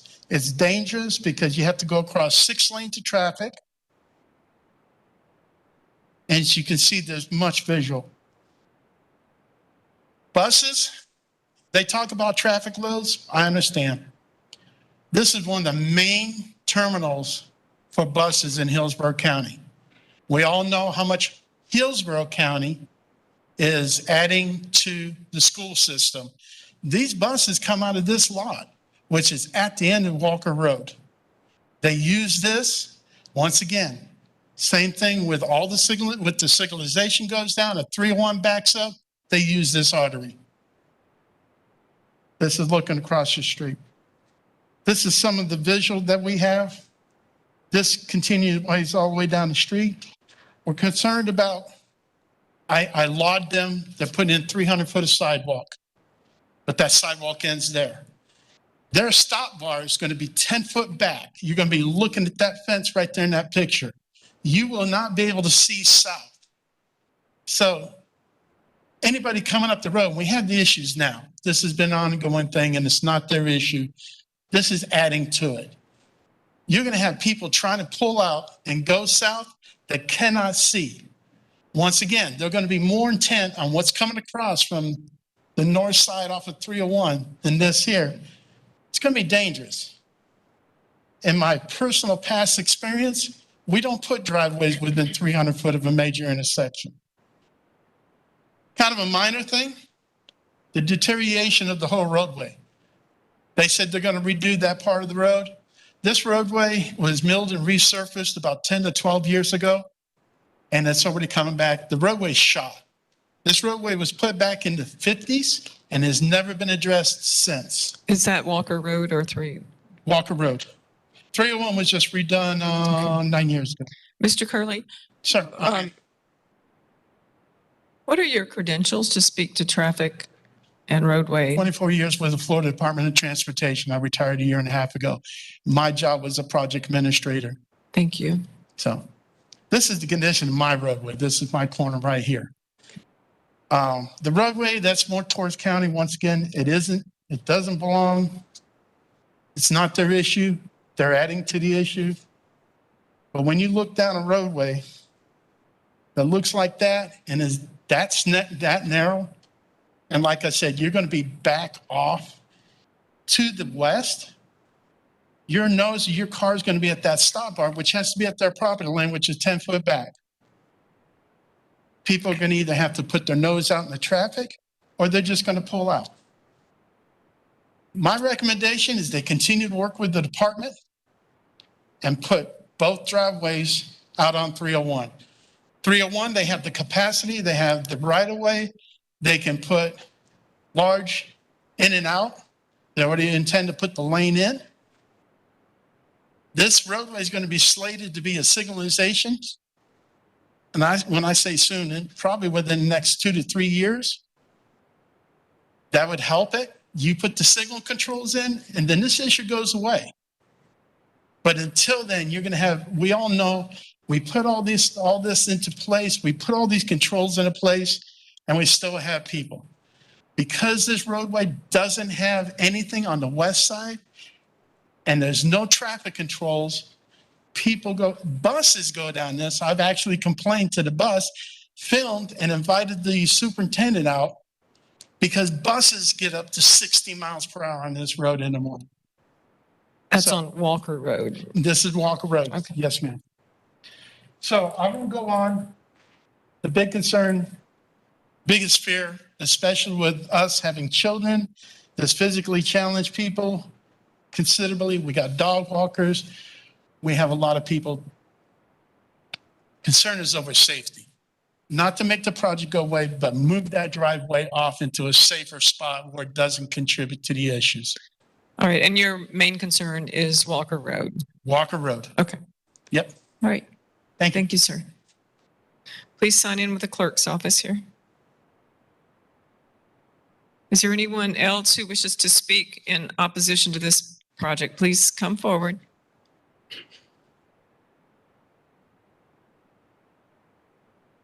Name is Marvin Garrett, and I live at 9308 Goldenrod Road. And my concerns are the density, meaning the number of buildings they wish to put in that area. And the other is trash. And you're going to have garbage trucks getting in and out of that place. And again, safety, because you've got those buses trying to get across 6 lanes of traffic, and you know how powerful those trucks are. Those buses are. They're really slow. And you've seen the semis and stuff going down 301. And then he's going to have people turning in front of the buses. It just, in no way does it make this community safer. It just seems impossible. And without muddling up everything, because I got tons of stuff I could say, but that is my main points, is the safety of the kids in those school buses. Because if one of those semis hits that school bus, I mean, what the heck? So anyway, that's what I have to say mainly. And it's the garbage too. How much garbage is the place going to generate? Because here's the thing. Sony LLC is a limited liability corporation. Something happened, they're out of here. But the community has to live with what's left in whatever they do. So I would hope that you would give that real consideration. Thank you. Thank you, sir. Is there anyone else who wishes to speak in opposition to this application? Please come forward.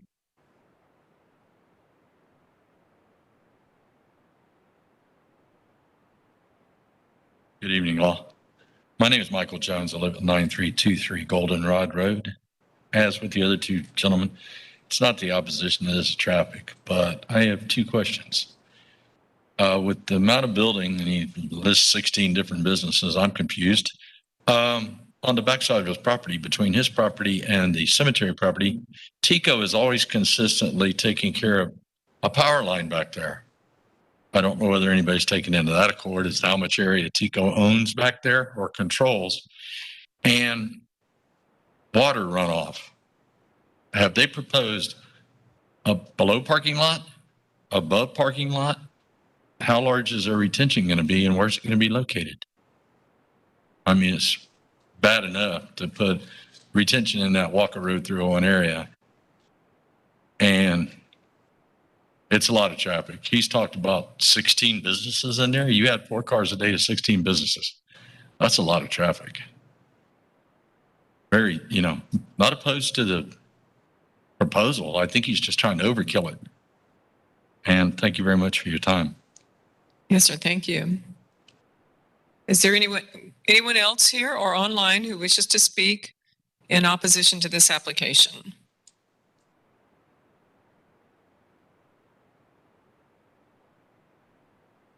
All right, don't see or hear anyone else. Development services, do you have anything? I believe Mr. Ratliff with Transportation Review would like to speak on some of the transportation issues raised by the opposition testimony. All right, thank you. Mr. Ratliff? Hi, good evening, Madam Hearing Officer. For the record, James Ratliff with the Transportation Review Section, Development Services. I did want to briefly go through some of the points that we heard tonight from some of the citizen testimony. I do want to point out that when comparing with the existing approved zoning, this does represent a substantial reduction in the number of potential trips which could be put on the road, given the zoning that's there today. And so this is representing quite a substantial reduction in the number of potential trips. And when you consider the amount of trip impacts, again, it's important to realize that those trip impacts that we reported in the report are going to be split between those two driveway connections. With respect to the driveway connection on Walker Road, we did evaluate that, and it's being placed about 350 feet south of the intersection of US 301, aligned with Blanton Road, which in staff's opinion is the safest location for it, aligning with that driveway/private roadway across the street there. As indicated by the applicant in their testimony, they have committed to improve the road to standards for the non-residential typical section, for the TS3 typical section. And so those lane width issues that we heard the concerns about from the citizen, that will be taken care of. They will have to improve Walker between their project driveway and US 301 to that standard, which includes a 12-foot lane width.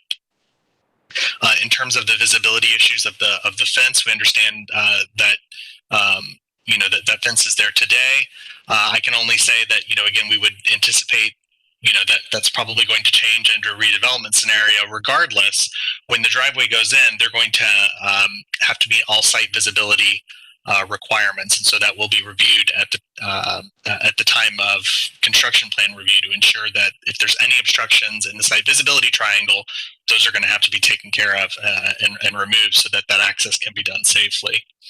And then I would just say that I did coordinate with FDOT staff on this project, including the access management administrator and senior traffic engineering specialist, who I believe also coordinated with the interim permits manager, and they did support this project as proposed. And with that, I'm happy to answer any questions. Don't have anything for you right now. Mr. Ratliff, thank you. Thank you. Anything else from Development Services? Nothing further. All right. Applicant, you have 5 minutes for rebuttal and summation, and you might want to touch on some of the issues raised by the opposition. Sure. So as I heard from the opposition about the several issues, most of them were related to transportation, which Mr. James Ratliff very correctly mentioned. With me, I have the exact traffic study that was performed by Gulf Coast Consulting. It was initially done in 2020, but based on the suggestions provided to me by the planning division, we have reduced the kind of shop usages that were initially proposed, so as to reduce the number of traffic flow that's going on in that space. So we have agreed to limit the type of retail users to a lower trip generators, as they are called. According to the updated estimate trip generation of the revised project, it is reduced to 357 daily trips, with 38 trips occurring during the peak hours. So it is Walker Road is a 2-lane undivided roadway with a posted speed limit of 35 miles per hour and is controlled by a stop sign at US 301. The gentleman before me mentioned about the issue with the line of sight for people coming from US 301 to Walker Road. If I may show you the exact site plan, that's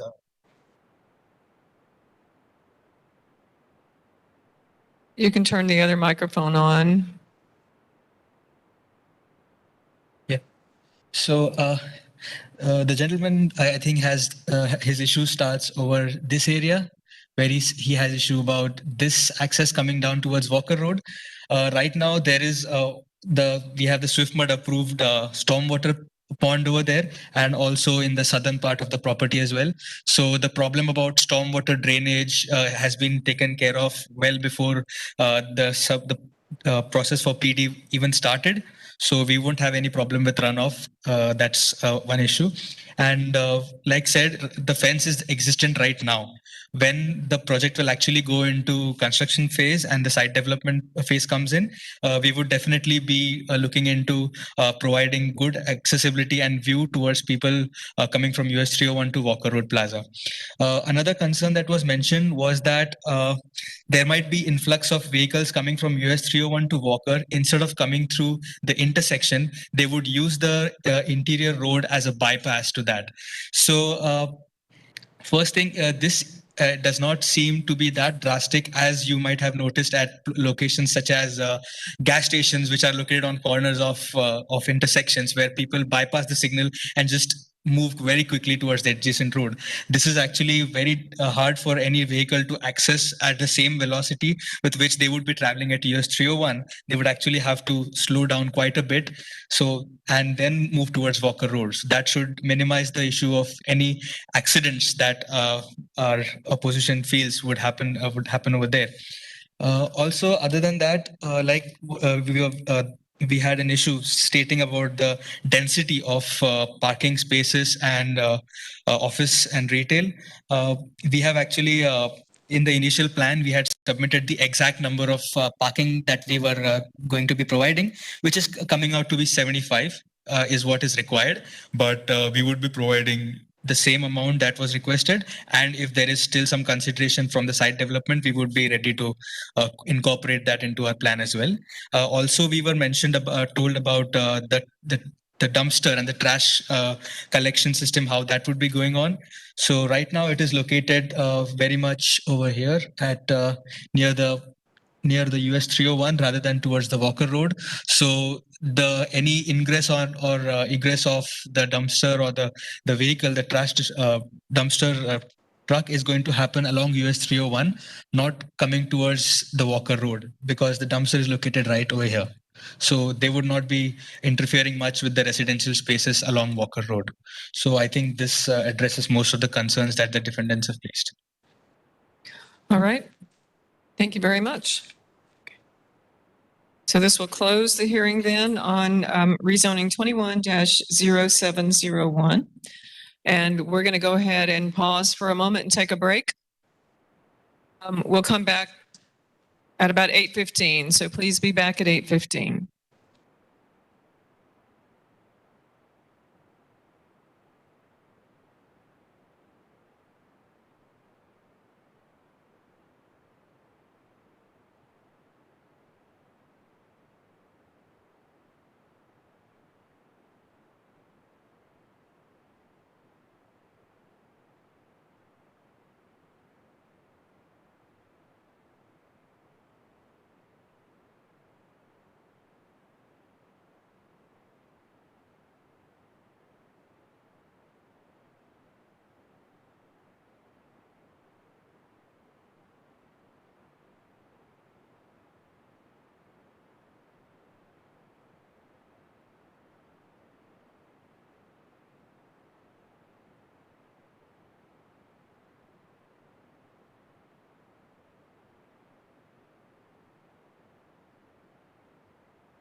Stand by, everybody. We're going to begin here in a few seconds.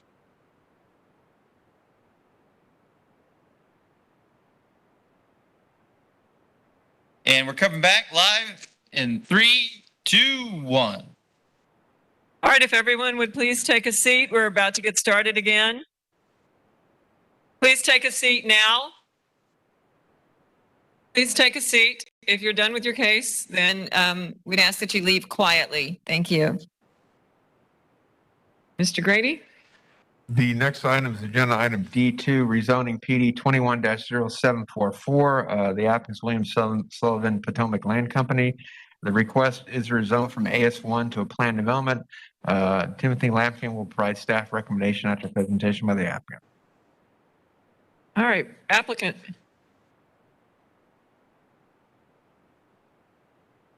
Good evening, Sean Cashin, 13825 Icod Boulevard, Clearwater, Florida, 33760. We have a PowerPoint presentation.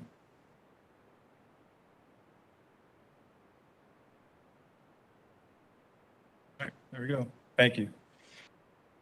That's an aerial view of the property, 8.56 acres. It's south of Bloomingdale. You see the Publix and the Baycare Health Hub to the east. Next slide, please. That is a location map. There's a property south of Bloomingdale and east of Lithia Pinecrest. Next slide, please. Future land use map. This site is R4 as well as a surrounding area. Next slide, please. The zoning map. Our site is zoned AS1. AS1 is to the south and the east. You have a mixture of RSC3, ASC1 around the property and some PDs that are further out. We are requesting to rezone to a PD, which will be 6,000 square foot lots, 50 feet wide, 18 units, which is 2.1 units to the acre. Next slide, please. There is the site in the topographic map. The site drains from elevation 47 to the northwest to approximate elevation 36 to the southeast.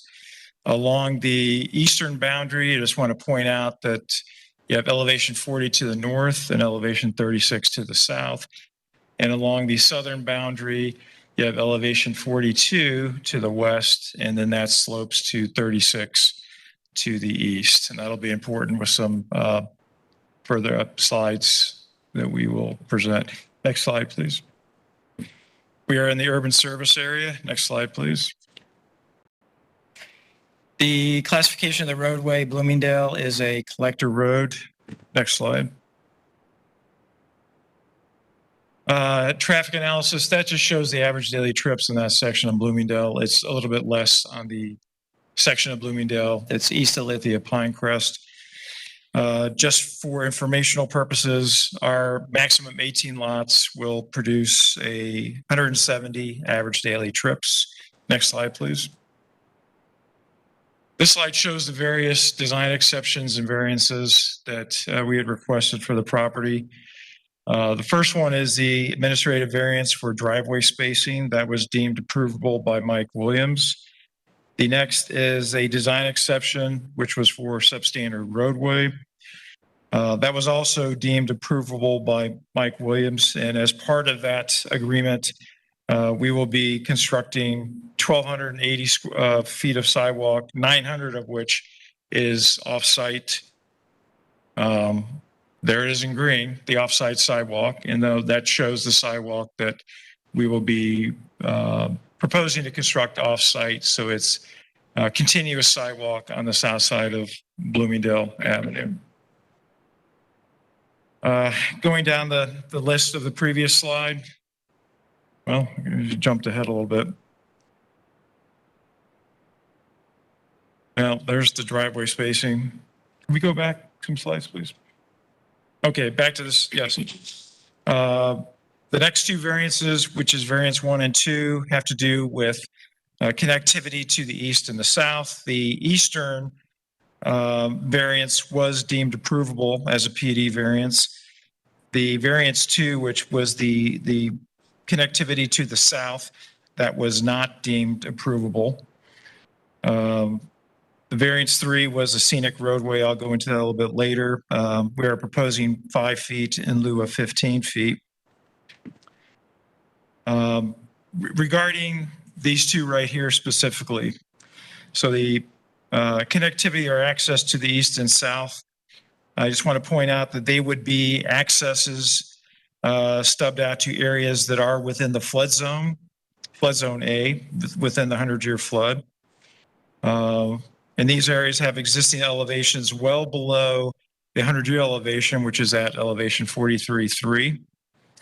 And if you recall the topo map that was a previous slide, along the eastern boundary, it sloped from elevation 40 to 36. Along the southern boundary, it sloped from 42 to the west to 36 to the east. So along the southern boundary specifically, since that was not deemed approvable, the elevations of some of the existing areas that are off-site are 1 to 7 feet lower than that base flood elevation of 43.3, which is fairly high.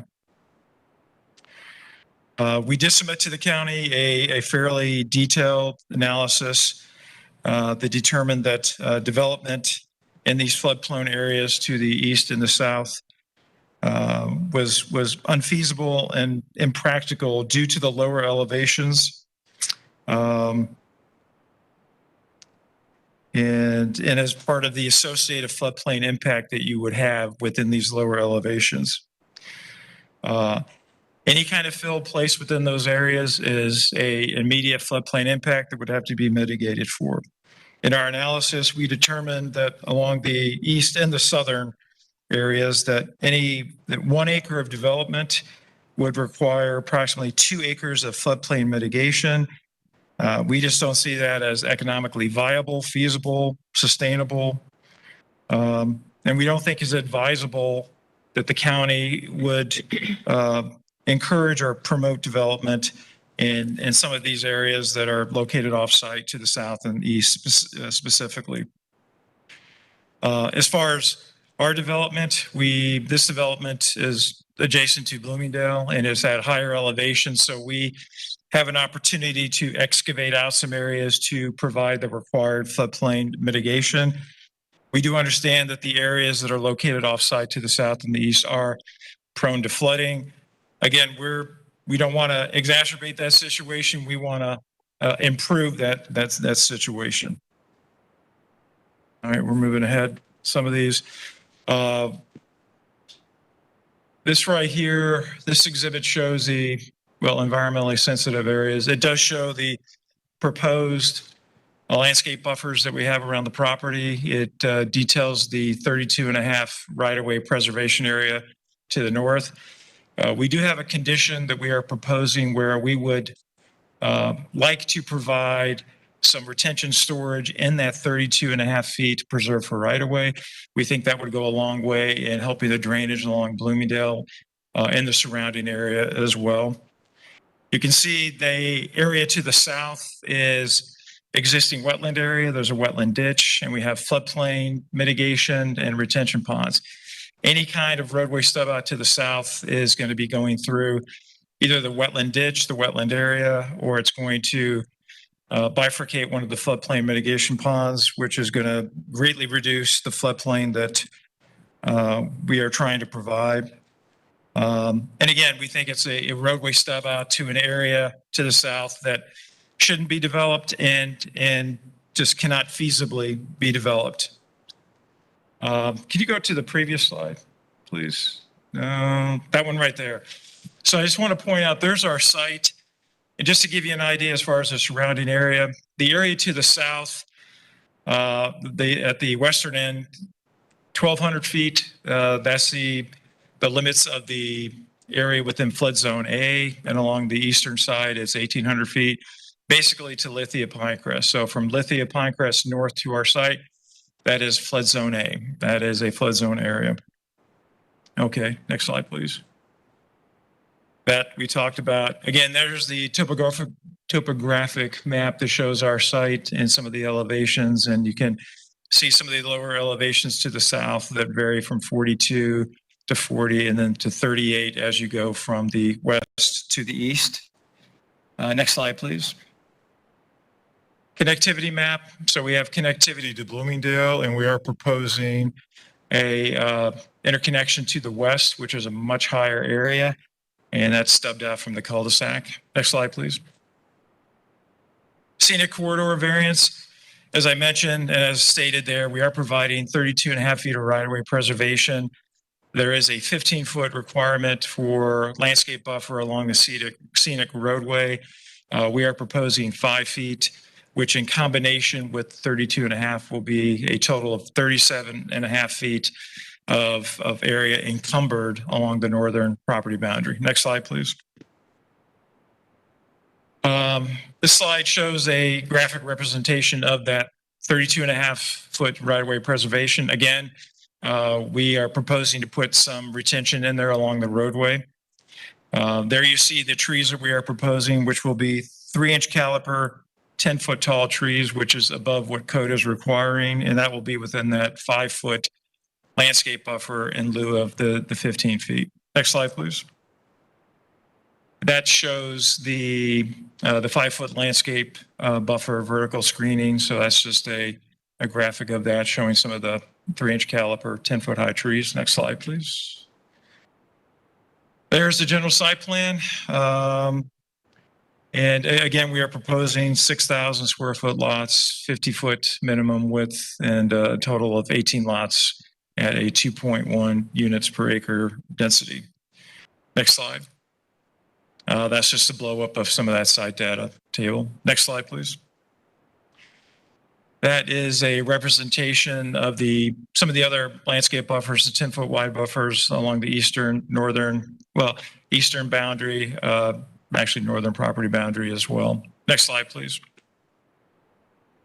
Concept plan that shows the areas we are proposing to develop, the 18 lots, the roadway, and again, approximately half of the area to the south is being allocated for floodplain mitigation and retention, and also the existing wetland. Next slide, please. Utilities are utilities out on Bloomingdale Avenue. Next slide, please. This just shows some of the adjacent developments. You'll see the Buckhorn to the northeast, 2.6 and 2.8 units to the acre. We have Hillgrove to the west, which is 1.5 units to the acre. Arbor Reserve, which is located to the northwest, 2.68 units to the acre. And again, you have the Publix and the Baycare, which is a little bit further to the east. Next slide. There's another exhibit which shows what we are proposing. And again, approximately 50%, actually 47.3% of that area to the south is being allocated for floodplain mitigation, retention, and also that existing wetland area. Next slide. That's another graphic that shows the floodplain ponds and the retention ponds separated out from that existing wetland. Those in total are about 25% of the site. Next slide. Okay, that concludes my portion of the presentation. Thank you very much. And Bill Sullivan would like to come up and say a few words. Thank you. Thank you. You have about just a little over 2 minutes. William Sullivan, Potomac Land Company, 26366, where I live. I'll put that in the record. I just wanted to say we had a community meeting in May 25th. We've mapped out who all showed up to it. It was a small attendance. Next slide, please. We also additionally reached out to all the adjacent neighbors as much as we could. We've spoken with the ones in blue, which is, a good portion of them. And then we have the guy who's most affected, who's surrounded by us on two sides. He signed a petition in favor of the project. If you could go back a few slides, I'd like to just keep going back. That one right there. I'd just like to point out that our project has a density of 2.1, and the average in the area of these other communities have been built. The average density for those is about 2.3. we are building a sidewalk that will connect to the existing sidewalk that is almost adjacent to Publix and Baycare on the southern side, bringing connectivity as well, not only in vehicular connectivity the other directions, but pedestrian connectivity. I'm a firm believer as a developer. I do projects all throughout Florida that are live-work environments, and this is an infill site that is a totally live-work environment. I walk to work most days. I'm moving my office to where I can actually go up the hill and be to the office, but I've walked or took my Yanagi scooter to work for the last 10 years. I want to encourage us to build sites that are, you do infill sites that are pedestrian friendly. Thank you. Thank you, sir. Please sign in with the clerk, too. 22 seconds. Yes, ma'am, and I'll be very brief. William Malloy, 325 South Boulevard, Tampa, Florida. Just for the record at this point, I'm going to hand the clerk proposed conditions, which we've drafted because we were on the naughty list. And any other comments I'll try and address on rebuttal. Thank you. Thank you. All right, we'll hear from Development Services. Hello, can you hear me? So I'm actually calling in on my phone. My audio was not. Okay, perfect. Tim Lampkin, Development Services. And the request is to rezone 8.5 acre property located at 2705 Bloomingdale Avenue in Del Rico from AS1. Oops. Hold on. Now I'm having an issue with the screen. Okay. Sorry, just 1 second.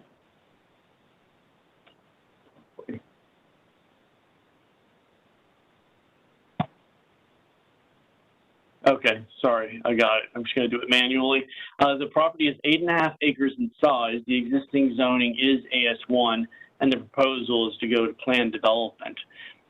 As shown on the map, it's located approximately 800 feet to the east of the intersection of Lithia Pinecrest Road and Bloomingdale Avenue. On page 2 of the staff report, in the context of surrounding area, there's a Scrivener's error where it says 1,800 feet to the west, and it's actually to the east. It's located within the urban service area, and the applicant's requesting this to allow 18 single-family homes with a minimum lot size of 6,000 square feet. The future land use is residential 4, which allows up to 4 dwelling units per acre. Typical uses do include residential. As you can see here, it's surrounded in a sea of residential 4 on all sides until you get to the Bloomingdale and Lithia Pinecrest intersection. Surrounding zoning districts include agricultural single family, which is located to the immediate east. And then there's single family located to the west, and there's agricultural single family AS1 also located to the south of the property. The proposed zoning, another Scrivener's error in the staff report. It says 25-foot wetlands, which initially so the applicant needs to amend the site plan, which they showed the correct approximate 30 feet wetland buffer in the site plan as shown in the presentation. But it's a Scrivener's error that also needs to be corrected to reflect the required 30-foot wetland buffer area. The applicant's proposing a 32.5-foot right-of-way preservation area, which is required. And they also are requesting a number of variations. They're requesting variation to part 6.02.01 regarding scenic roadways. This is a variation to waive the 15-foot buffer yard requirement to 5 feet and be in compliance with the buffer yard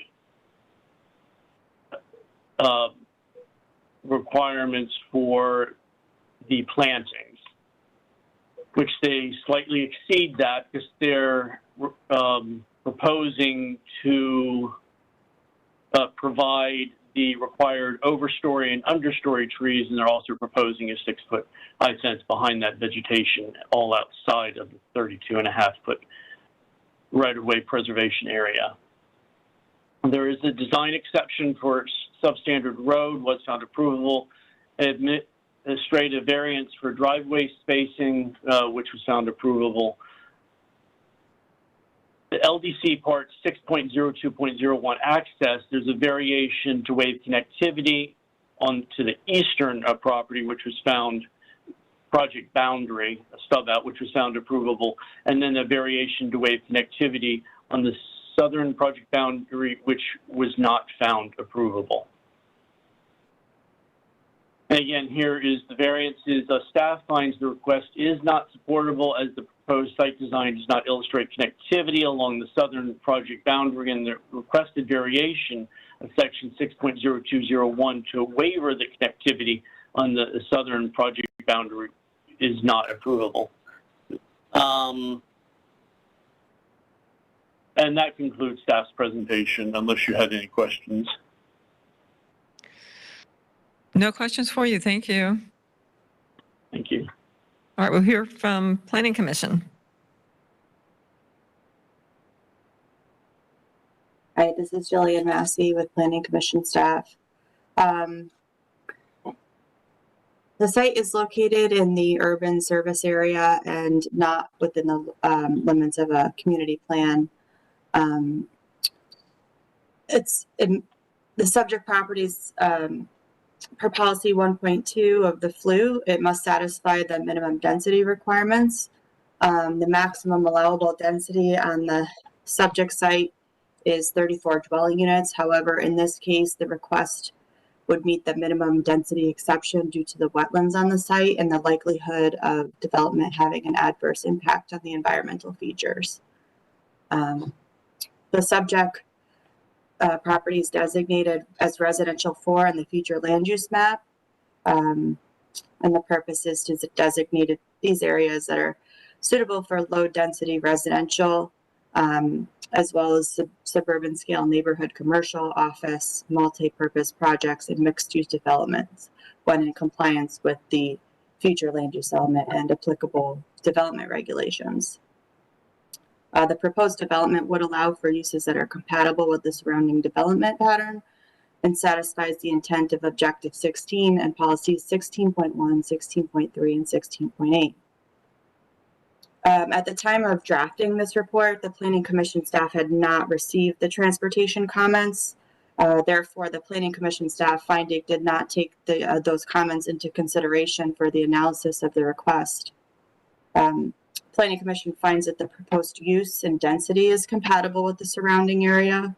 The proposed development is consistent with the residential 4 future land use category, and it would allow for a development that's consistent with the goals, objectives, and policies of the future land use element of the future of unincorporated Hillsborough County Comprehensive Plan for unincorporated Hillsborough County. And based upon those considerations, Planning Commission staff found that the proposed plan development was consistent with the comprehensive plan, and just wanted to note again that this analysis did not take into consideration the transportation comments that were noted previously in the testimony. All right, thank you. Okay, is there anyone here or online who wishes to speak in support of this application? Don't hear anyone. Is there anyone here or online who wishes to speak in opposition to this application? Hunter Wessinger from 4306 Honeybell Ridge Court, Valrico, Florida, 33596. Building this type of high density housing will worsen traffic both both during and after construction on a 2-lane road that already backs up almost to Lithia Pinecrest every single day. A major part of the appeal of the Bloomingdale Valrico neighborhood is its low density and natural beauty. This type of construction will further damage the rural charm of our neighborhood, and we need higher minimum lot sizes, not lower. I have lived in this area for almost 20 years, and I have watched it change around me. This proposal will be another step towards turning the Bloomingdale community into something unrecognizable to those who have lived here for most of their lives. The increasing urbanization of our home and the construction of subdivisions where you can lean out of your window and shake hands with your neighbor is slowly but surely destroying our way of life. The disruption of our natural ecosystem in a blind pursuit of profit has devastating consequences, including but not limited to the displacement of local wildlife and the destruction of their habitats. Leaving a small portion of the lot as wetlands is not sufficient. Anyone who votes in favor of this proposal is acting in direct opposition of the will of the people who live and work in this area and will be directly affected by this proposal. And it is my view that in doing so, you will forfeit any claim you may have to actually representing our interests. Thank you. Thank you, sir. Is there anyone else who wishes to speak in opposition to this application? Bryce Manley, 3023 Beaver Pond Trail, Valrico, Florida. And I have lived off of Bloomingdale for almost 20 years. I want to thank you, Madam Speaker, for your time. I don't know how many of you, if any, drove on Bloomingdale past the proposed build site. I did, and I drive on that road every day, multiple times a day, as do thousands of other residents. Bloomingdale is already super congested during both morning and evening rush hours. This results in bumper-to-bumper traffic and traffic for miles. My apologies. It's during these times that a routine 5-minute drive turns into a 20-minute drive. By adding more homes, you'd be creating more traffic to an already crowded 2-lane road. Some of you may think that 18 homes won't add too much traffic, but I can tell you from experience, it will. Around 3 to 4 years ago, Anna George Drive was built with the neighborhood Arbor Reserve Estates. And that was only a few hundred yards from St. Cloud. These homes further congested already crowded roads. I can't tell you how many times I've been caught behind a vehicle turning onto Anna George Drive. I'd also like to add that adding more lanes to Bloomingdale will not make things better since it apparently takes over 3 years to complete a road. I'm referring to the Bell Shoals expansion. As a resident that lives off of Bloomingdale and will be directly affected by your decision, I urge you to listen to the other residents who will be affected and not allow the construction of this neighborhood. I'd also like to go over a few points that the previous speakers made. They talked a lot about flooding and potential solutions that were put in place, but they completely neglected and failed to address traffic. So that is what I've addressed with you here tonight. Thank you for your time. Thank you. Is there anyone else here tonight that wishes to speak in opposition to this application? Good evening. Thank you for this opportunity to speak. My name's Kevin Cadella, Koudela.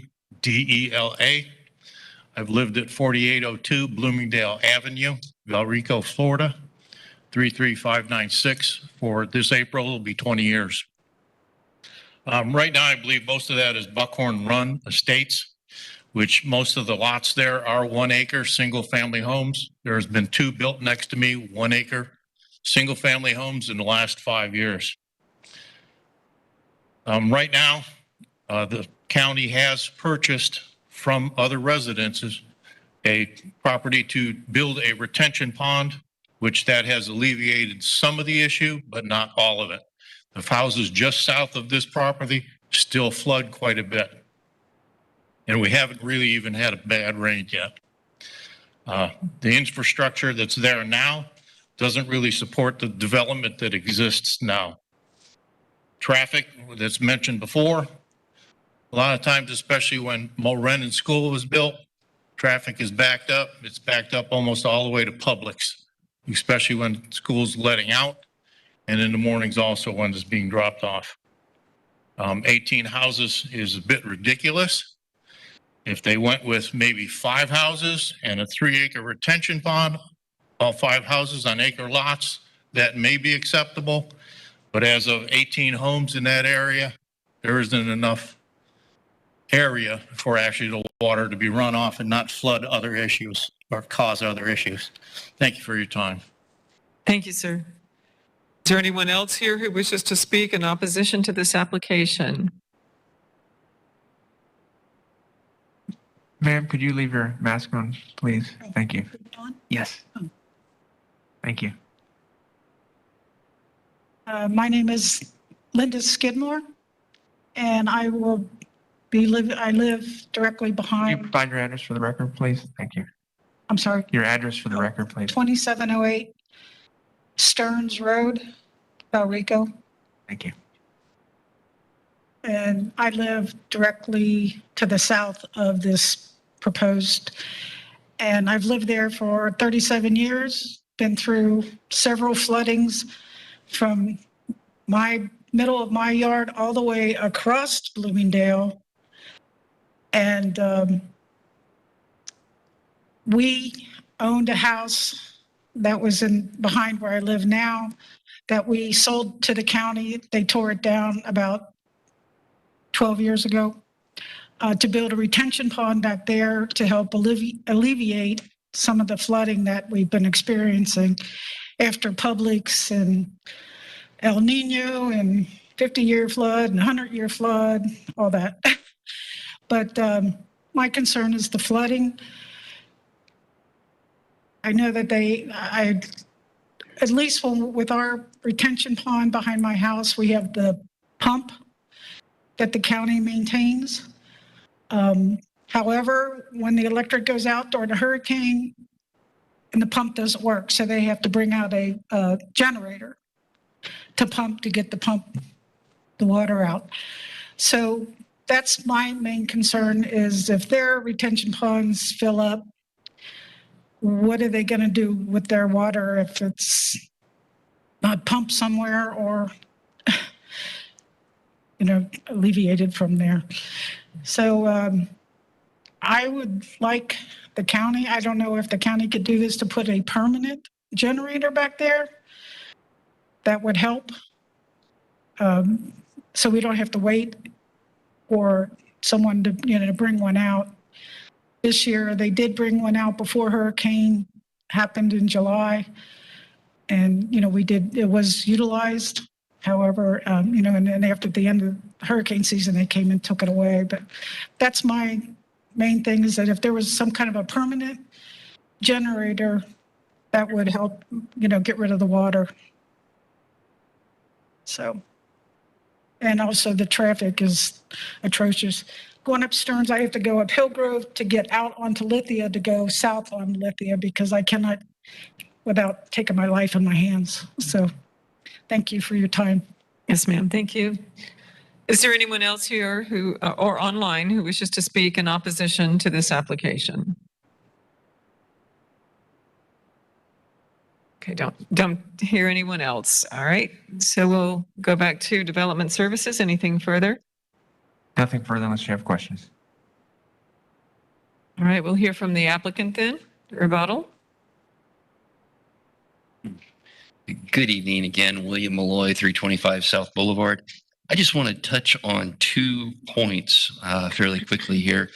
The first one, you'll note in the staff report, and I'm not sure that anyone highlighted it, at 2.1 units to the acre here, we're actually well below the threshold of minimum density that the comp plan calls for of 75%. There's a graphic that Mr. Sullivan showed in the PowerPoint presentation of the surrounding areas and the relative densities that they have. We did the math that averages out to 2.33, and again, we're at 2.1. So part of this application, if it's approved, is going to be approving essentially a density that doesn't meet the minimum thresholds of the code. That'd be part one that I'd like to highlight. The second issue as to flooding, and I very much am hesitant to make it this simple, but if and when this project is approved, SwiftMud is not going to issue an ERP if we cannot prove beyond a doubt that we're not going to provide or cause any adverse impacts on surrounding properties. And I think that's as much substantiation and validation of the plan we have as we can provide. Thank you, and I'm happy to answer any questions. And actually, I believe Bill has a few. Well, Mr. Malloy, could you address, please, and I believe the applicant has the burden to show consistency with the comprehensive plan and that the application complies with the land development regulations. So there's a matter of the waiver or the connectivity on the south end that's not supported. Can you address that issue? Yes, ma'am. The current code, as it's been rewritten, I believe calls for cross-access basically in all cardinal directions. Of course, we have the connection to the north. We're providing a potential stub out to the east. Pardon me, not to the east, to the west. The east was determined approvable to not provide. The south is a point of contention. As you'll see from the general site plan, we've really stacked all of our retention and mitigation at the southern end of the property. That was done by design, by engineering. It's a function of high to low, really. That's where the water wants to go. We felt that adding a road or a connection through that, essentially what's going to become a wetland, a unified wetland, one would be essentially useless, and two might actually compromise the efforts we're making at mitigation and retention down there. If you stick a road through all those ponds, not only do you compromise the volume of the ponds, it could function as a sluiceway to the properties to the south. That was essentially our justification. Development Services did not quite see it that way, but that's what we stand on. All right, thank you very much. Thank you. Don't have any more questions for you. Yes, sir. When we met with the owners in the area, the residents in the area, we determined that the flooding issue is a problem in the area.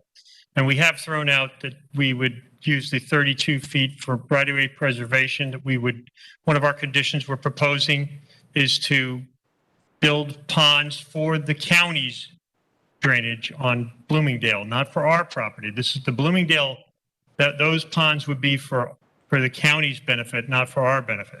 So we're trying to block some of the water from coming down the hill. And then also just keep in mind, we're going to be storing the 100-year flood right now. And right now, the storage there's no storage on this property. So we will be creating a large volume of storage on this property for the residents and the protection of the area.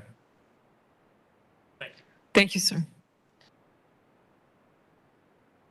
All right, that'll close the hearing then on rezoning 21-0744. Next item is agenda item D3, rezoning PD 21-0745. The applicant's Bricklemeyer Law Group. The request is rezoned from CN and PD to a planned development. Tim Lampkin with county staff will provide staff recommendation after presentation by the applicant.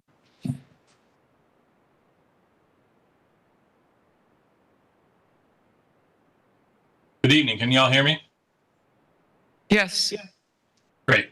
This is Clayton Bricklemeyer Law Group, 4427 West Kennedy Boulevard. Representing the applicant. This is a strange one. I would be continuing this hearing, Madam Hearing Master, if not for the fact that the code precludes me from continuing because we've used up our continuances. Therefore, my discussions with staff have led me to a place where I am simply telling you that we're going to be asking for a remand back to you, at which point we are very hopeful that we will have an application that's kind of ready for prime time. I don't see the benefit in making any kind of presentation that'll muddy up my presentation that I make when I get remanded. I understand there may be some residents nearby and that's, or in the room to speak. And that's part of the reason I need the time to speak to them.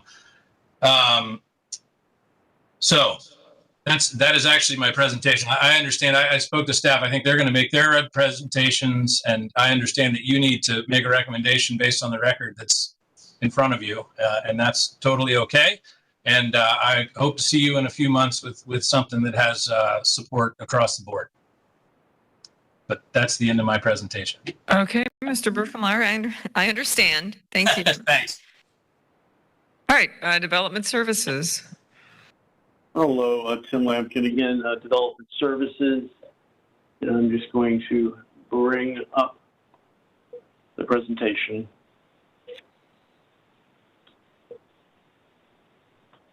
So the applicant is requesting CNPDO office uses and commercial general. It's in a 6.08 unified development zoning plan is what's being proposed. It's located in the Lutz community on the east side of 41, on the south side of US 41. Mr. Lampkin, just so you know, we South aren't Sunset seeing any presentation. Oh, you're not? Okay, hold No, on. sir. Hold on. Let me do it again.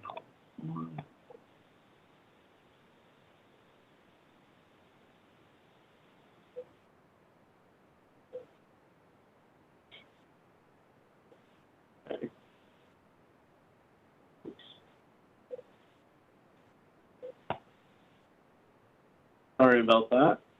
Do you see it now? Yes, sir. Yes. Okay, thank you very much. All right, so I'll just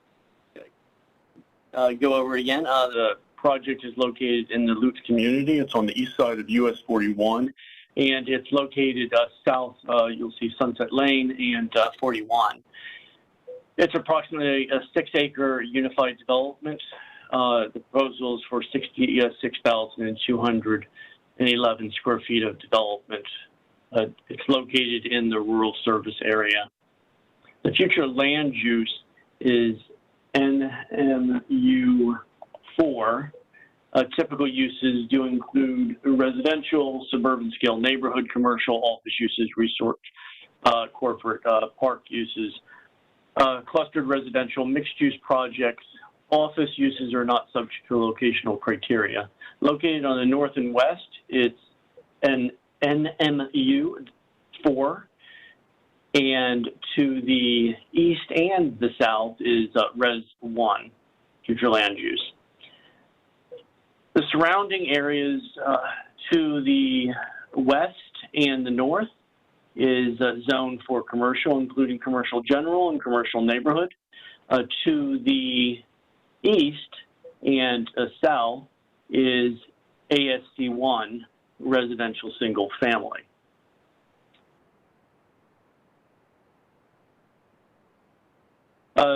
Staff has identified up on the screen is the site plan, and you'll see the area delineated for the RV boat storage and in parcel 2, and in parcel 1 has CN uses which front on US 41. Staff found compatibility concerns with the request pertaining to the properties to the east and the south, which are the single-family residential developments. And it's related more specifically from the Land Development Code regarding the length and massing along the eastern boundary.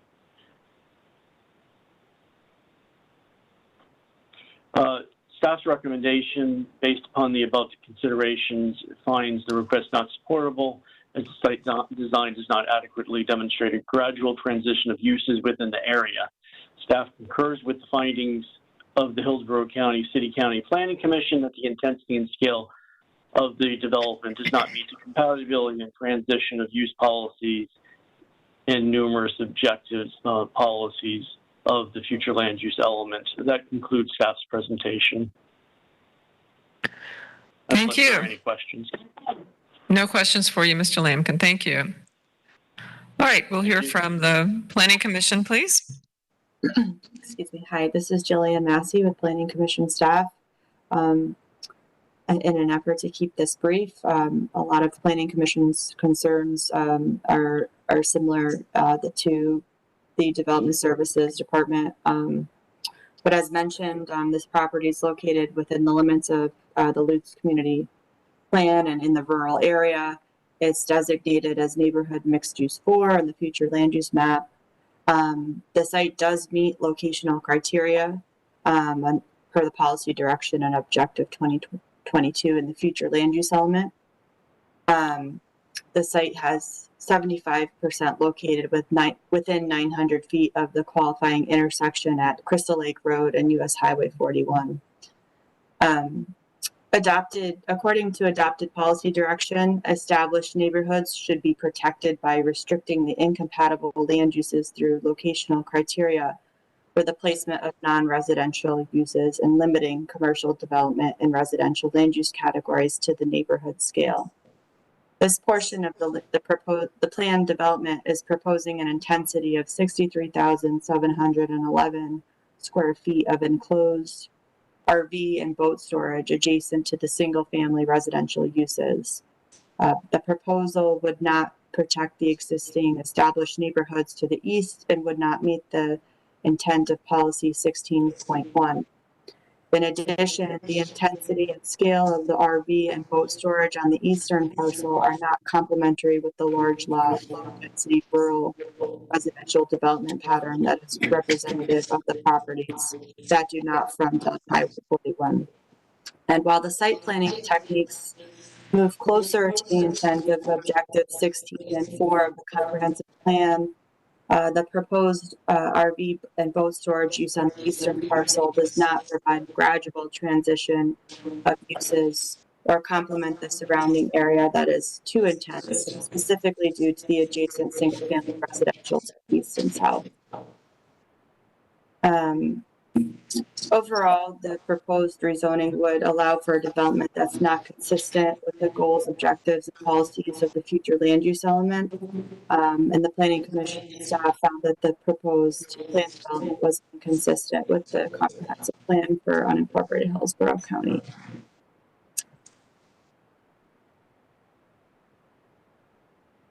All right, thank you.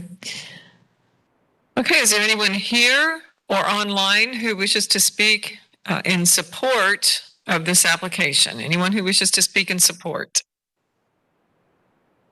Don't hear anyone. Is there anyone here or online who wishes to speak in opposition to this application?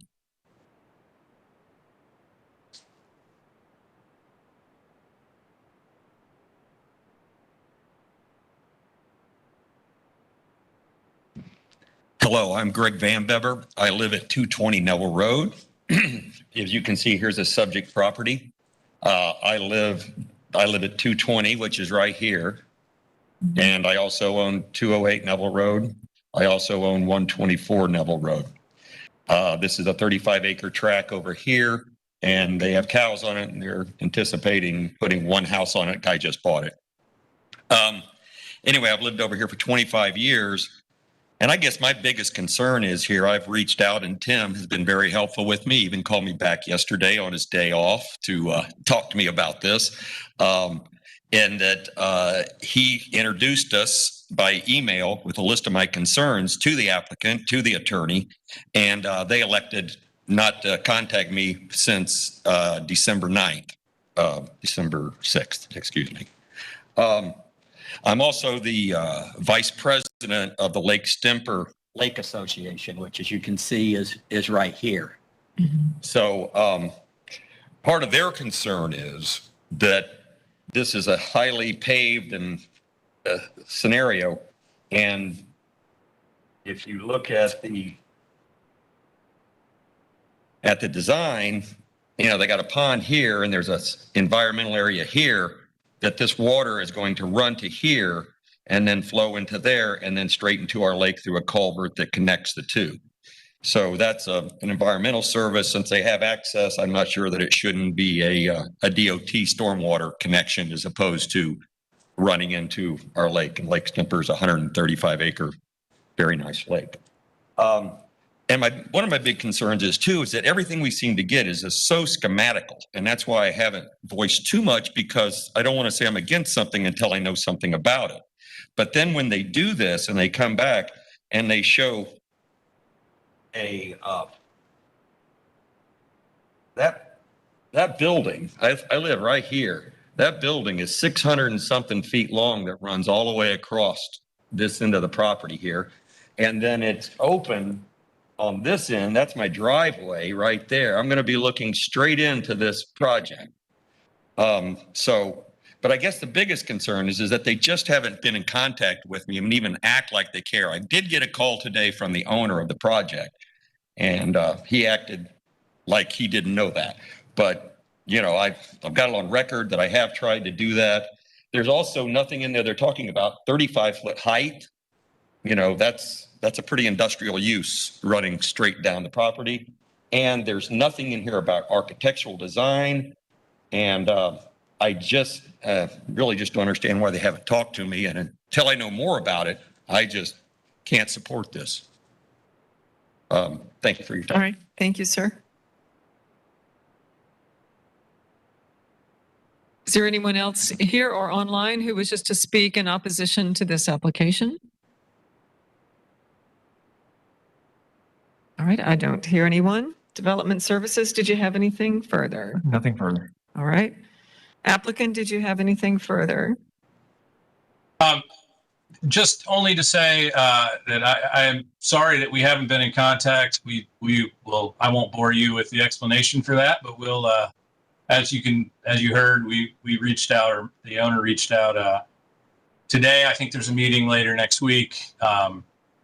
We needed some time on our team to figure out what we were going to do because we were aware of staff concerns, and we did get an email from Mr. Van Bever, and he raised some issues, and so those are things that we need to deal with. We just we needed some time, and now we need some time. So I hope to see you in a few months. All right. Thank you very much. That will close the hearing then on PD 21-0745. The next item is agenda item D4, rezoning PD 21-0748. The applicant's North Star Tampa and Medical LLP. The request is rezoned from SPI UC2 to a planned development. Michelle Heinrich will provide staff recommendation after presentation by the applicant. We did submit a revised report into the record, changing additions regarding a Scrivener's error in one of the conditions. So I want to note that for the record. Thank you. Thank you. All right, applicant. Good evening, Elise Bassel with Stearns Weaver Miller. One of my colleagues is there just to pass out copies of the presentation for you and the clerk. Madam Hearing Officer, may I share my screen? Yes, thank you. Thank you. Thank you. Please let me know when you can see that. We can see it. Okay, great. This property is just about 2.5 acres. It's generally located on the north side of Fletcher Avenue, east of Florida Hospital and Bruce B. Downs Boulevard, right in the USF area. It's actually right across the street from the University of South Florida, as you can see from the map.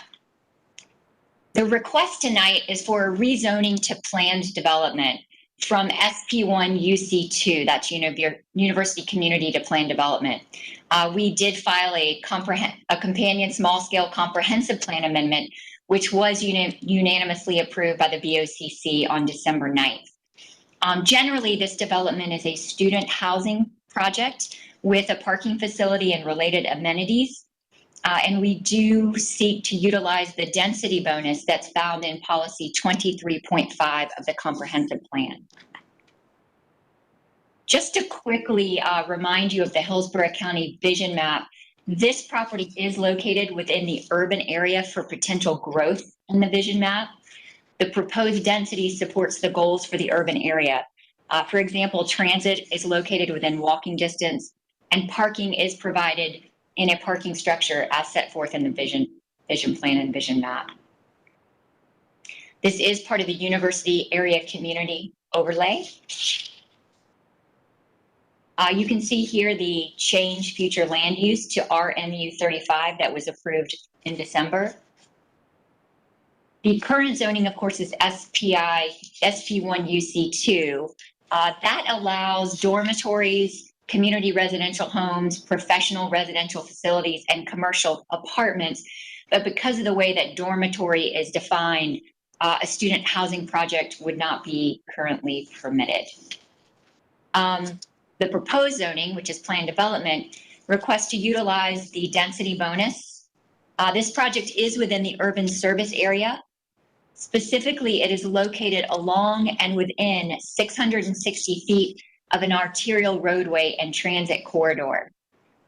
The increase in density is compatible with the development patterns in the immediately south surrounding areas, as you will hear from staff. More specifically, just to give you a little glimpse at the project, we're going to show you a better map here in the next slide. It is a 9-story student housing project. That's about 620 beds. We'll have about 8,700 square feet of amenities, as well as a proposed rooftop amenity and pool. That's going to be on the parking garage section. There will be approximately 0.28 acres of open space as well. I'm going to zoom in here just a little bit to walk you through the plan. In brown, you can see that's the actual 9-story student housing building where the units will be. The parking garage is in the rear. And you can see that there'll be the parking garage and bicycle parking with the proposed rooftop amenities on the top. There are 3 areas of open space and open space around the perimeter of the project as well in green.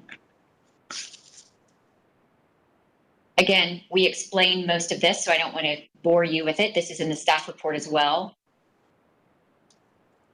But just to point out a few things, in the rear of the project, away from the road, you can see in red our vehicular cross-access, both to the east and the west.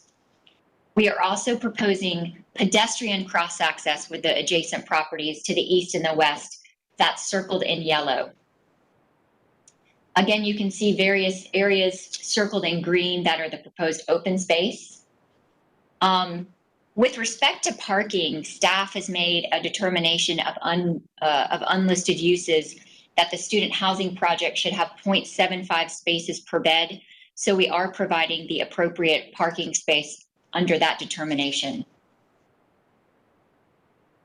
In addition to parking, there are a multitude of transportation options available in this USF area right near this project. The Bull Runner has several stops within 1/4 mile and 1/2 mile, which are free to students. Art also has several stops within 1/4 and 1/2 mile, also free to students. Lots of opportunities for bicycles, walking, in addition to your traditional driving. We did want to show you some of the multi-story buildings within the vicinity. Specifically, this project proposes a height of 100 feet, or not to exceed 100 feet, for a 9-story building, and requests that we don't have any additional setback for the height over 30 feet. But that's due to the multiple story buildings all within the vicinity of this project. So if you're looking east on Fletcher, you can see the Johnny B. Bird Senior Alzheimer's Center and Research Institute. That's on the bottom left. And you can see the bottom right. And you can see the Concordia Village, bottom left. Looking west on East Fletcher is the Advent Health recent addition. And the adjacent site right next to our property is also under construction. From a compatibility perspective, this project does further the intent and the objectives and policies of the Hillsborough County Comprehensive Plan. It supports the Hillsborough County Vision Map. It's within the urban service area. It's within the University Area Community Plan. Fletcher Avenue, which is where we'll access, is an arterial county roadway with a signalized intersection to enter the USF campus right nearby. There is existing transit in the area, including HART, and it's also within the City of Tampa utility service area. As we stated, this is compatible with comprehensive plan. Your planning staff and planning commission have found the project consistent, and we would respectfully request recommendation to the BCOCC of approval. Our entire team is here to answer any questions that you may have. And at that point in time, I'll just stop our presentation and ask if there's any questions. Thank you. All right, thank you very much. I don't have any questions for you right now. Thank you. All right, so we'll go to Development Services. Hi, good evening. This is Michelle Heinrich with Development Services, and I'm going to go ahead and share my screen. And hopefully you're able to see that all right. Yes. Okay, great. So as you heard, this is a PD rezoning, application 210748.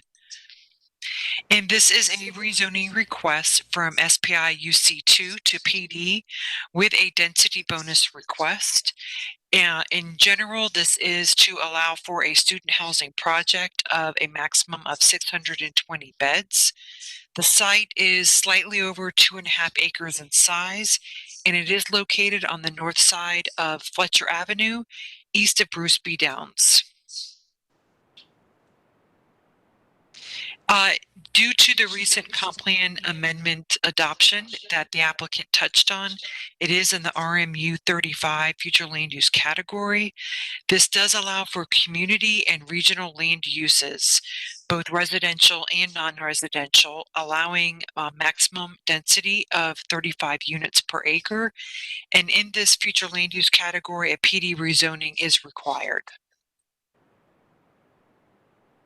As you saw Ms. Batzel show in her presentation, which I've also touched on in mine, this is a very dense area that is oriented to USF and many of their partnering entities, such as the hospital and other medical services.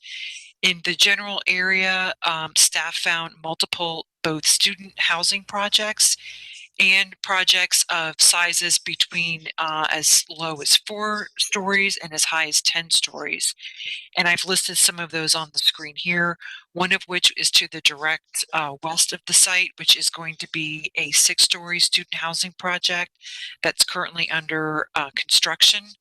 Also along Fletcher is the Union on Fletcher, John Knox Village, and Concordia Village. Those are at 5 to 10 stories, as well as also 2 more on Fletcher and 2 on 42nd Street, which are student housing projects.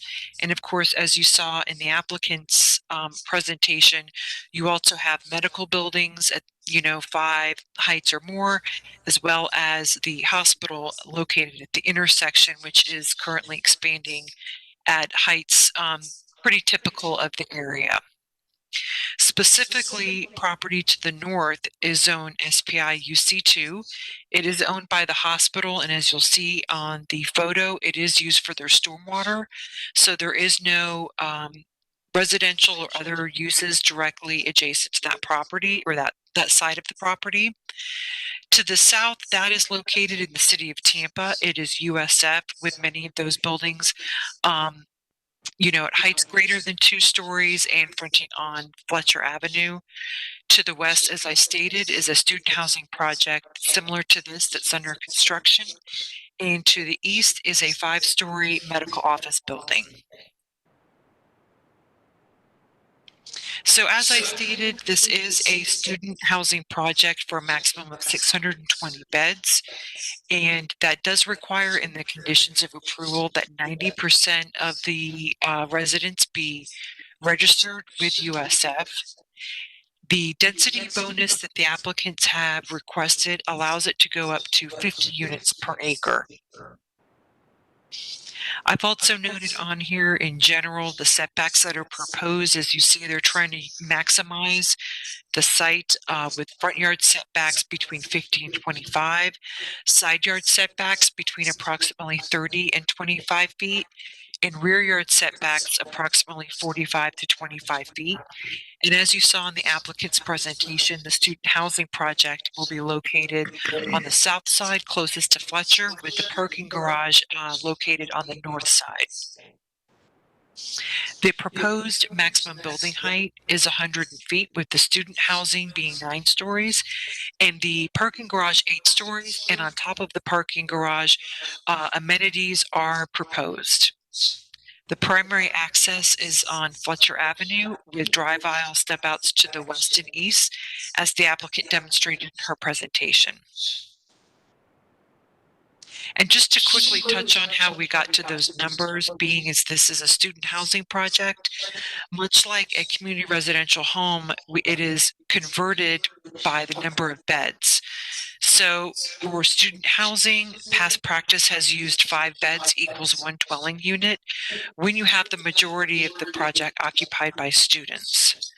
So if the project is 2.5 acres in size at 35 units per acre, that would give them approximately 435 beds.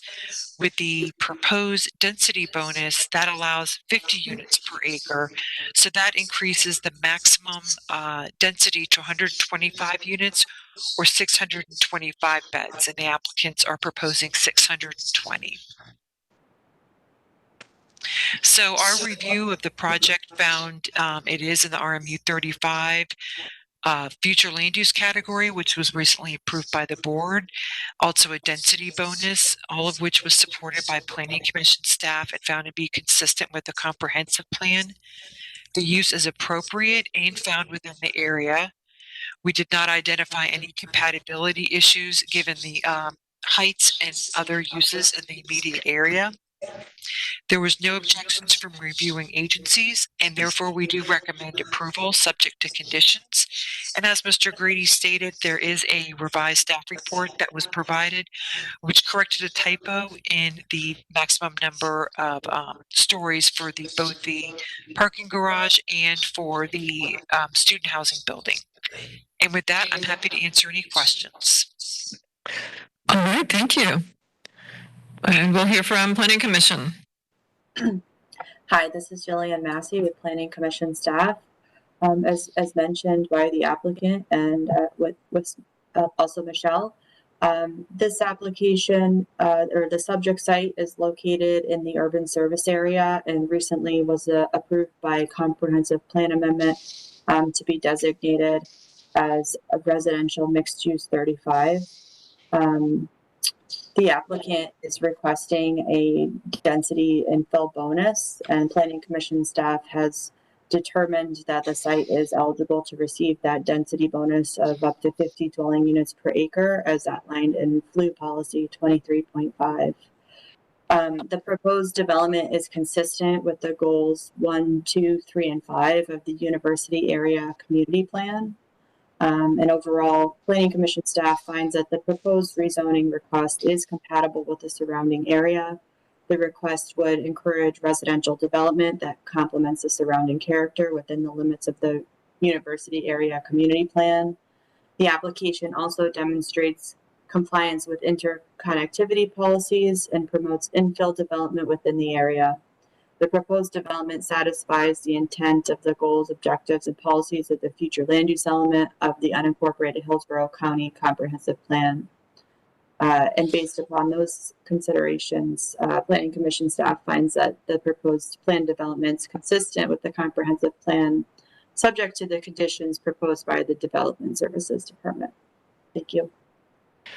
All right, thank you very much. Development, is there anyone here or online who wishes to speak in support of this application? Don't hear anyone. Is there anyone here or online who wishes to speak in opposition to this application? All right, don't hear anyone. Development Services, anything further? Nothing further. Okay, and applicant, anything further? No, ma'am. Thank you for your time. All right, thank you. So that we'll close the hearing on rezoning 21-0748. The next item is agenda item D6 is rezoning PD 21-1042. The applicant is Donva Real Estate LLC. The request is to rezone from RC 6 to planned development. Kevin DeFranco will provide staff recommendation after presentation by the applicant.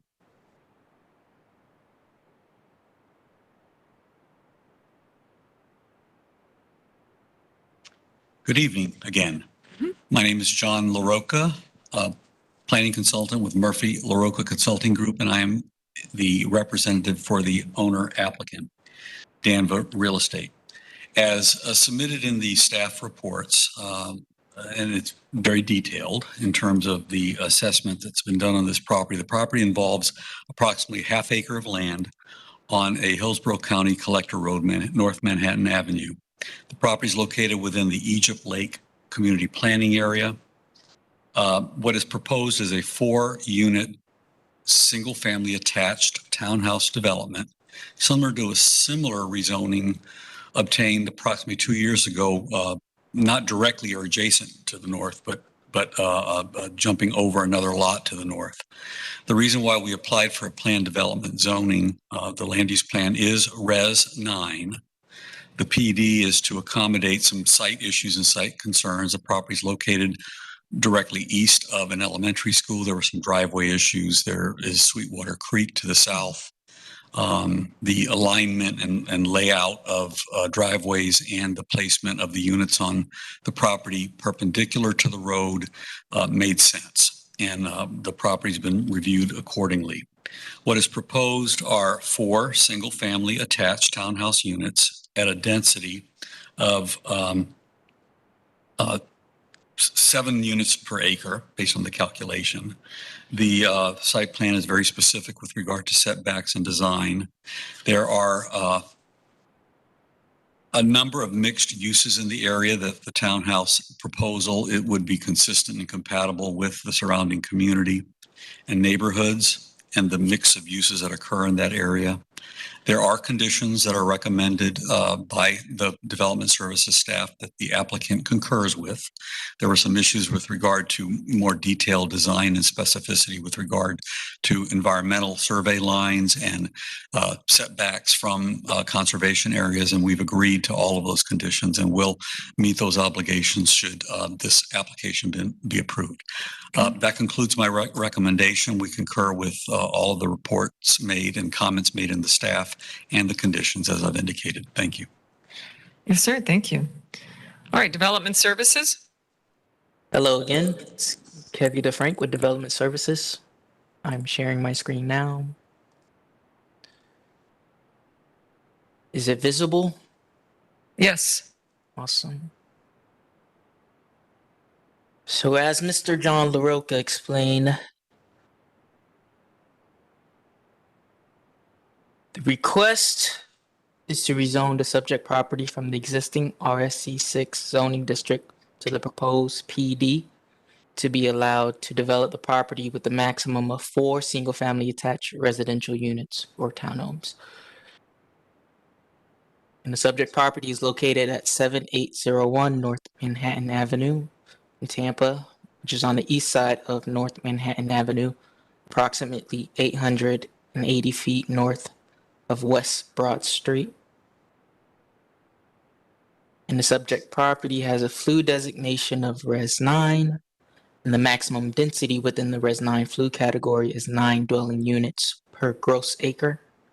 And the nearby FLU categories are PQP, public quasi-public, and light industrial LI.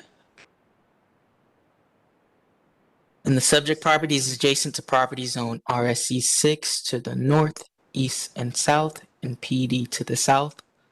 But within the general area, there are other properties zoned BPO to the west, RMC 12 to the southwest, and RC 9 to the southeast.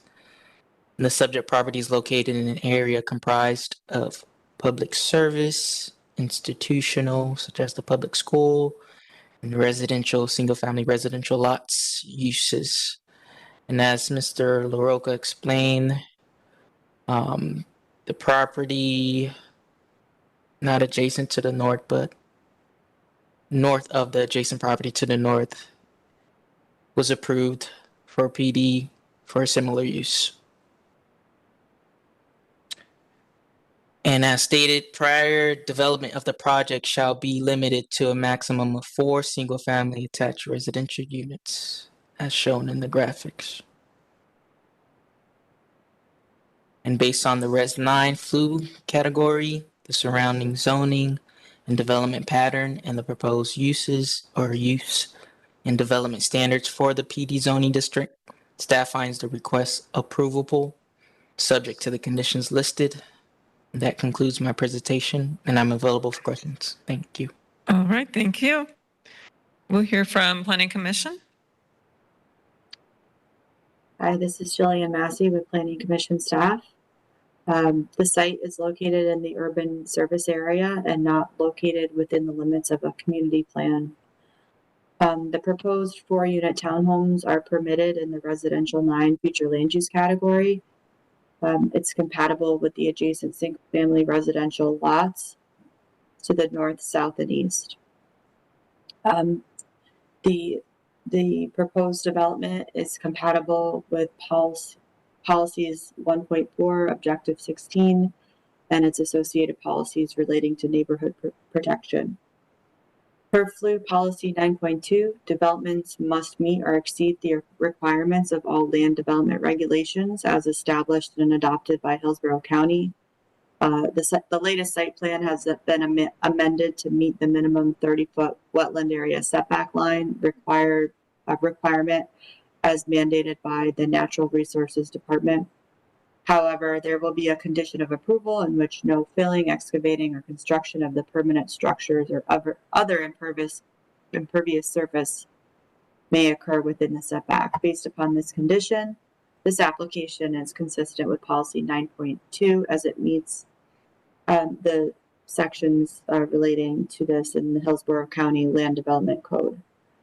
And based upon these considerations, Planning Commission staff finds that the proposal is consistent with the future of Hillsborough comprehensive plan for unincorporated Hillsborough County, subject to the conditions proposed by the Development Services Department. And that concludes my presentation. All right, thank you. Okay, is there anyone here or online who wishes to speak in support of this application? Do not hear anyone. Is there anyone here or online who wishes to speak in opposition to this application? All right, not hearing anyone. Development Services, anything further? No, nothing further. Okay, applicant, anything further? Nothing to add. Thank you. All right, thank you. This will close the hearing then on rezoning 21-1042. The next item is agenda item D7, major mod application 21-1226. The applicant is the Navis Group. The request is for a major modification of existing plan development. Kevin DeFrank will provide staff recommendation after presentation by the applicant. Good evening, Cammie Corbett with the law firm of Hill, Ward, and Henderson representing the applicant. If I could have the PowerPoint, please. I'm going to try to be brief. I know you still have a lot of things on your agenda this evening. Oops, that's Elise. Nope, D7. It's okay.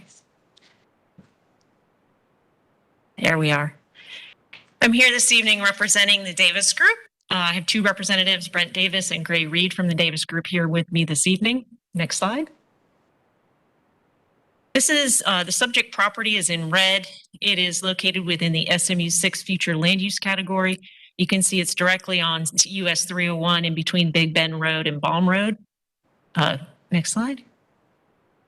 Current zoning is IPD. It has been IPD since 1990. It's evolved over time. The last PRS was in 2018, and it really, all that PRS did was remove some of the land and add it to the land to the north for Tampa General Hospital. And it kind of really didn't leave any kind of thoughtful entitlements on this parcel. And so we're here seeking a modification, looking for the 96,834 square feet of mini warehouse with parking for RV and boats. Next slide. And that's just a quick shot of what was approved most recently and what we're proposing today. Next slide.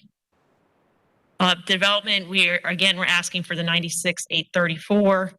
We're asking for 45 feet with 3 stories. The building setbacks are 30 feet on the front and 20 feet on the rear, 60% impervious surface.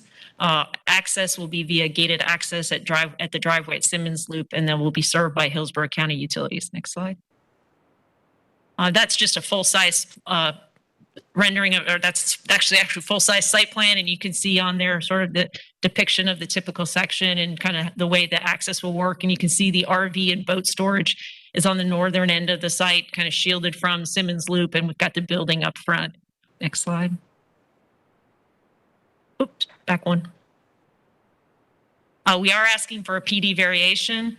We're asking to go for a reduction in buffer width on the north and the west to 10 feet, and also asking for a PD variation to allow for the type A screening. The variation is necessary to accommodate safe turning radiuses for RVs. It's mitigated by the screening we'll be providing. It won't substantially interfere or injure with the rights of others. The northern property owner is providing 20 feet type B buffer, so there'll be plenty of buffer between the uses. And the western property is county owned and deed restricted from development. Next slide. And that's a copy of the deed, which I'll submit into the record. And you'll see it was actually purchased by Hillsborough County with some dirt as part of a grant to mitigate floodplain and wetlands. And so it is restricted in use, and it's actually restricted in ownership. It cannot be conveyed to a private owner without consent of DCA. So that just shows that that property is not developable. In fact, I think it has a future land use category of public. Next slide. We are asking for a proposed design exception, both for a reduction in the lane widths and the bicycle path width, and we have picked up the section to our west. So what we're proposing is consistent with that section to the west. And Mike Williams has found that design exception to be approvable, and I'll be submitting a copy of that email into the record as well. Next slide. And then lastly, just some key findings from the staff reports. They found that the proposed development complements the surrounding land areas, land uses. It avoids strip commercial. It's consistent with the goals and objectives of both the Riverview Community Plan, the Highway 301 Corridor District, and the Comprehensive Plan. And you'll see in the staff report, there's a significant trip reduction in what's already approved today to what we're requesting. And then again, the Simmons Loop design exception has been deemed approvable, and we have no objections from any agency, and everyone's recommending approval with conditions. And with that, we'd respectfully request your approval. All right, thank you. We'll hear from Development Services, please. Hello again, it's Kevin DeFrank with Development Services. I will share my screen now. Are you able to see my presentation? Yes. Awesome. And as Ms. Cammie Corbett stated, the request is a major modification to the existing IPD-1 90-0025 zoning district to be allowed to develop the property with a maximum of 96,834 square foot mini warehouse facility with parking for recreational vehicles and boats. And the subject property is located in Riverview, which is at the northwest corner of the South US Highway 301 and Simmons Loop intersection. And the subject property has a FLU designation of SMU 6, and the maximum FAR within the SMU 6 FLU category is 0.50 for light industrial type uses. And the nearby FLU category is 4. And the subject property is adjacent to property zone PD to the north and AS1 to the west. But within the general area, there are other property zone BPO to the west and AR to the southwest. And it's within an area comprised of industrial, institutional, and residential uses. And as stated before, the development is limited to a maximum of 96,834 square foot mini warehouse facility, as you can see labeled as Building A, self-storage, with parking for recreational vehicles and boats, as you can see in the parking area north of the proposed building.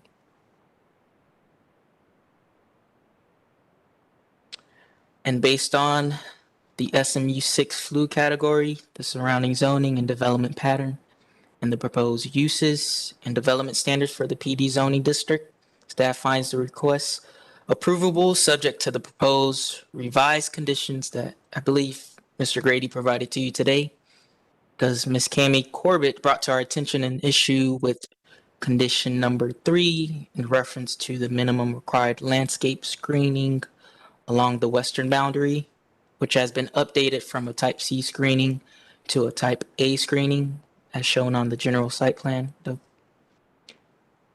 And that concludes my presentation, and I'm available for questions. Thank you. All right, thank you. Planning Commission, please. Hi, this is Jillian Massey with Planning Commission staff. As previously mentioned, this property is located in the urban service area and within the limits of the Riverview Community Plan. The subject property is located in the suburban mixed use 6 future land use category. The proposal for the commercial warehouse use and storage of recreational vehicles and boats meets the intent of the Riverview Community Planning Area in that it avoids strip development in its design. It will be set back from the Simmons Loop Road and will use buffering and screening to minimize impacts associated with the development. In addition, the development will be set back and buffered by a stormwater pond, trees, and other plantings on the eastern side along US Highway 301. Therefore, it's consistent with the goals and objectives of the community plan. Planning Commission staff has also found that the proposed development complements the surrounding land uses and is consistent with the community design component and objective 16 and 16.1 and 16.2 of the and also 16.3 of the future land use element relating to neighborhood protection. And based upon these considerations, Planning Commission staff has found that the proposed plan development is consistent with the future of Hillsborough comprehensive plan for unincorporated Hillsborough County, subject to the conditions as proposed by the Development Services Department. And that concludes my presentation. All right, thank you. Okay, is there anyone here or online who wishes to speak in support of this application? All right, don't hear anyone. Is there anyone here or online who wishes to speak in opposition to this application? All right, I do not hear anyone. Development Services, do you have anything further? Nothing further. All right, applicant, anything further? Tammy Corbett. No, thank you. All right, thank you. This will close the hearing then on, this was major modification 21-1226. The next item then is agenda item D8, rezoning PD 21-1336. The applicant is Tip Top Properties LLC. The request is rezone from AR is to request a rezoning from AR to planned development. Kevin DeFrank will provide staff a recommendation after presentation by the applicant. All right. Applicant? Yes. Hi. I have a binder for the clerk and the zoning hearing master, if that's okay to pass out.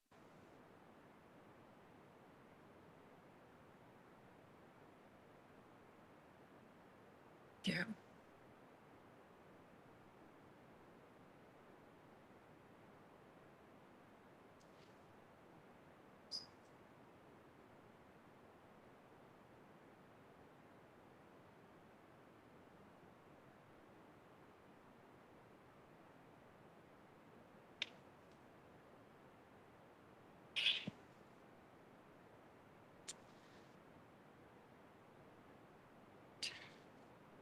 Good evening, Madam Zoning Hearing Master. My name is Nicole Neugebauer. I'm a land use attorney at Stearns Weaver in Tampa.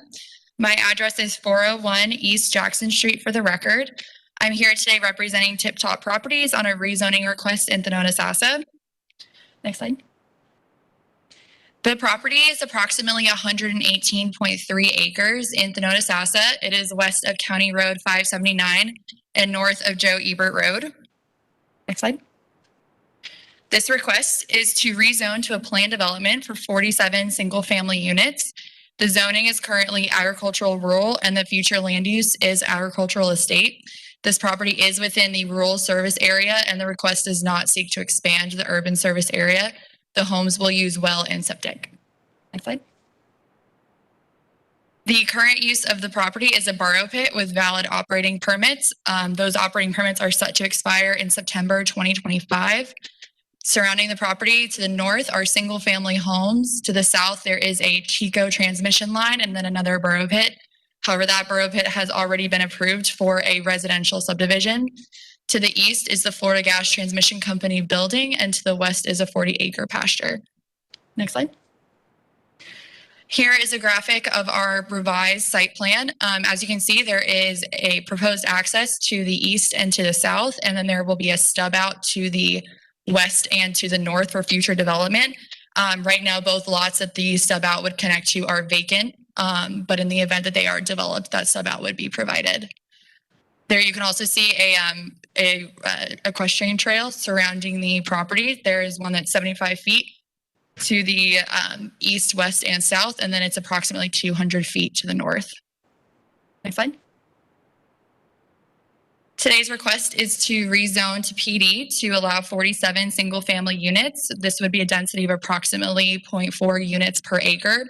The minimum lot size would be 65,000 square feet, which is approximately 1.5 acres, and the lot width would be 150 feet. The maximum height would be 35 feet, and as I discussed, there's that equestrian trail that would go around the perimeter of the property. There are no waivers requested as part of this rezoning request. Next slide. Consistency with the goals and strategies in the Venona-Sassa Community Plan. This project would provide large rural residential lots, which is consistent with the minimum lot sizes in that plan, and also to protect the area's rural character. In addition, one of the strategies is to not extend the urban service area into the Venona-Sassa Community Plan, and this request is consistent with that. Next slide. Regarding connectivity, the applicant is proposing 2 access points with 2 future cross-access points. One point is to the east of the property on County Road 579 or Mango Road, and the other access point is to the south, which would connect to PD 181064, which is another residential subdivision. A sidewalk has already been constructed by the applicant along County Road 579, and there has already been a left turn lane off of Mango Road that was constructed when the borough pit was approved. Next slide. The developer is developing the 4th phase of a residential subdivision. The same developer has also developed the other 3 phases that are to the south. This project and phase 4 would be the lowest density subdivision of all of the approvals. This one would allow for 47 lots at 0.4 units an acre. The rest of them are above 0.4 and go up to as much as 0.738. With that, Hillsborough County staff has recommended approval with conditions, and the Planning Commission staff has found the project consistent with the Hillsborough County Comprehensive Plan, and we respectfully request a recommendation of approval. And I'm available if you have any questions, and the applicant is also here. Thank you very much. Don't have any questions for you right now. All right, Development Services, please. Hello again, Kathy DeFrank with Development Services. I will share my screen. Ms. Neugebauer, I'm sorry. Would you please sign in with the clerk? Thank you. Sorry, Mr. DeFrank. It's okay. Is my screen visible? Yes. Okay. Now, as the applicant's representative stated, the request is to rezone the subject property from the existing AR zoning district to the proposed PD to be allowed to develop the property with a maximum of 47 single-family detached dwelling units. The subject property is located at 10110 County Road 579 in Venona-Sassa, which is on the west side of County Road 579, approximately 1,800 feet south of Schooley Road. And the subject property has a FLU designation of AE, and the maximum density within this FLU category is 1 dwelling unit per 2.5 gross acres. And the nearby FLU category is Res 1. And the subject property is adjacent to property zoned AR to the north, west, and south. Within the general area, there are other properties zoned PD to the south, AS1 to the southwest, and RSC6 to the northeast. And it's located within an area comprised of public service facilities, residential, and agricultural uses. And the development, as stated, is limited to a maximum of 47 single-family detached dwelling units with an equestrian trail around the boundary. However, as stated in the report, a revised site plan must be provided prior to the PD site plan certification, which includes the required revision to the labeling for transportation-related aspects within the graphics. And based on the AE FLU category, the surrounding zoning and development pattern, and the proposed uses and the development standards for the PD zoning district, staff finds the request approvable subject to the conditions listed in the report. And that concludes my presentation, and I'm available for any questions. Thank you. Thank you. All right, we'll hear from Planning Commission. Hi, this is Jillian Massey with the Planning Commission staff. As previously mentioned, this site is located in the rural service area and within the limits of the Venona-Sassa Community Plan. The adopted future land use category for the subject site is agricultural estate 1 to 2.5. The proposal is consistent with the residential surrounding uses as it proposes large lots. The site is calls for, the community plan calls for a balance of residential, commercial, and other land uses while maintaining the rural nature of the area. This encourages agriculture, protection of property owners' rights, and open space and green space. Plan strategies include minimum lot sizes of 1 acre and protecting the area's rural character. The proposed development will have a minimum lot size of 1.5 acres and an equestrian easement and trail around the perimeter that will provide the open and green space. The proposed development will provide a rural residential land use that fits within the surrounding area and therefore meets the intent of the community plan. Planning Commission staff has found that the proposed plan development is consistent with the goals, objectives, and policies of the future Hillsborough Comprehensive Plan for unincorporated Hillsborough County, as it's compatible, as it is a compatible use with the surrounding rural residential area. And Planning Commission staff is finding it consistent. If you have any questions, I'd be glad to answer. All right, thank you. Is there anyone here or online who wishes to speak in support of this application? Don't hear anyone. Is there anyone here or online who wishes to speak in opposition to this application? All right, don't hear anyone. Development Services, do you have anything further? Nothing further. All right, applicant, anything further? One thing I did want to add, there may be a discrepancy with the acreage for the property, that it is actually 119.2 acres. There are 2 little stub outs to the south that go through the TICO easement, and that may not have been calculated in the total acreage for the property. That would only decrease the density, but we would ask that once we confirm, we'll work with staff to get that clarified, but just to note that for the record. All right, thank you very much. Thank you. All right, this will close the hearing then on rezoning 21-1336. The next item then is agenda item D9, major mod application 22-0086. The request is for a major modification to plan development.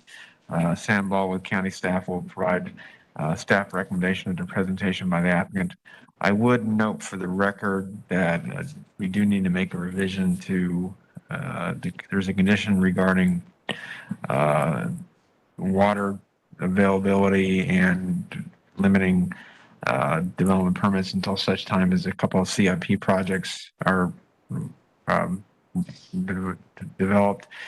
The version in the report is an old condition that references or prior to June 1st of a certain year. The Board of County Commissioners removed that date requirement, so the condition is going to be amended to remove reference to the June 1st date. So we'll amend those conditions accordingly. Thank you. Okay, so there'll be a new staff report or an amended staff report. That revised water condition, yes. All right, removing the reference to the June 1 date. Thank you, Mr. Grady. All right, applicant. Good evening, Madam Hearing Master. Michael Horner, 14502 Northdale Neighborhood Highway, Tampa, 33618, representing the developer 8510 Gibsonton LLC. Brian, for my notes, what conditions would that be? Just let me look it up and I'll. All right. I think your presentation before when you're finished, I'll tell you the condition. But not a problem. Thank you. Proceed with your presentation. I'll get that to you. All righty. Thank you. Madam Hearing Master, this petition comes to you with unanimous recommendations for approval. We have no objections from any staff and also no objections from any review agency, including EPC and transportation. This is a 6.25 acre site. It is north of Gibbston Drive. It is west of the I-75 corridor. And it is south of the Alafai River. This is currently zoned PD, Madam Hearing Master, back in 1983. In fact, I believe this was the first case I represented as a consultant when I left Hillsborough County in 1983. I found a few letters in the record that I thought were most interesting. So I'll be retiring in a couple of months. So I'm started on this parcel and I'm going to be emptying on this property. This was approved in 1983 as the Bayou Mobile Home Park. It was approved for 23 mobile home units. That park has now been cleared and vacated. Those units no longer exist, although the access driveway and certain improvements are still in place. This is Res 4. It is in the urban service area. We have to connect to public water and public sewer. There is Res 6 directly to the east. You can see on the aerial, fairly high density mobile home park, as there are several mobile home parks north of Gibson Drive in this area. And of course, Res 6 exists on the entire south side of Gibson Drive. We have a 4.21 acre of upland area, about 2.04 acres of wetland area. It's a certified EPC survey just completed 6 months ago. Therefore, that wetland area comprises about 32%. We don't get 100% density transfer. Therefore, we have to comply with the wetland density provisions, and that allows for a maximum of 21 units on this 6.25 acre site. We did apply originally for a planned flex. We applied for townhome clusters up to 25 units. It was later determined that that flex would be approved subject to the coastal high hazard area map. Unfortunately for us, that map has been amended. It was amended just prior to our formal submittal in mid-September, early October. And now that coastal high hazard area, Madam Hearing Master, occupies about 95% of the site. We have therefore removed all of those planned flex options. We have reduced our density. We have reduced our unit count to 21. I'll also mention that we have no setbacks into, or encroachments, I should say, into any established EPC areas, and we will meet the 30-foot wetland setback throughout. These will be 2-bedroom, 2-bath, 3-bedroom, 2-bath units, 2-story, attached or detached garages. These are 2 stories, clustered. We have tried to maintain. Turn this on. This is the original site plan back in 1983 by O.E. Bennett for the 23 mobile home lots. That is part of your backup. This is our proposed site plan, Madam Hearing Master. You can see we've attempted to locate these clustered buildings. We're essentially compressed between the access driveway and the wetland system to the west. So we had to be very careful meeting all setback requirements, as well as allowing for a loop drive that meets transportation guidelines and for fire emergency service. The office clubhouse at the front of this building, this parcel is right here. That is 1,350 square feet. I noticed in the conditions that 2 stories are permitted and 35 feet, but it did not include that structure. I just want to make sure that that 2-story allows for that clubhouse as well. We don't increase the square footage, but we may very well tighten up that footprint and just have 35 feet. And that would be for a place for the residents to have coffee, beverages, vending machines, and of course the office leasing management office. We have met all the transportation reviews and guidelines. There were substantial revisions for that, required us to go back and revise our plan so that we had to incorporate a cross access, as well as meeting a stub out that allowed for 1,000-foot distance to be shortened to at least, no greater than 1,000 feet. That's a fire marshal request. Also, it's also an access management requirement. So this plan now is consistent with that. We also agreed to meeting all transportation standard guidelines for the minimum width pavement of the internal roadway. We do have an option that I discussed with Mr. Grady just briefly. We're trying to gate this community. We want it to be a privately held community for security purposes. This is the cross access, Madam Hearing Master, that connected straight through. That is the plan before you. However, you can see that this severs one of the building clusters to the south. Very difficult to have a gate and secure access. When you are eliminating this gate, you'd have to have this gate further up north.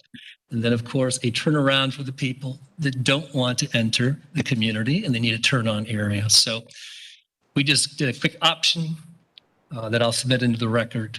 We'll reduce this as well on the certified plan. that reflects this being rotated, buildings being shifted approximately 50 feet. And then the clubhouse remains where it is.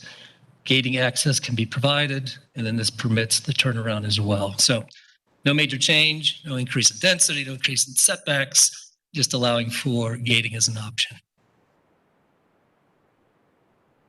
The stormwater ponds, Madam Hearing Master, as you know, are subject to final engineering.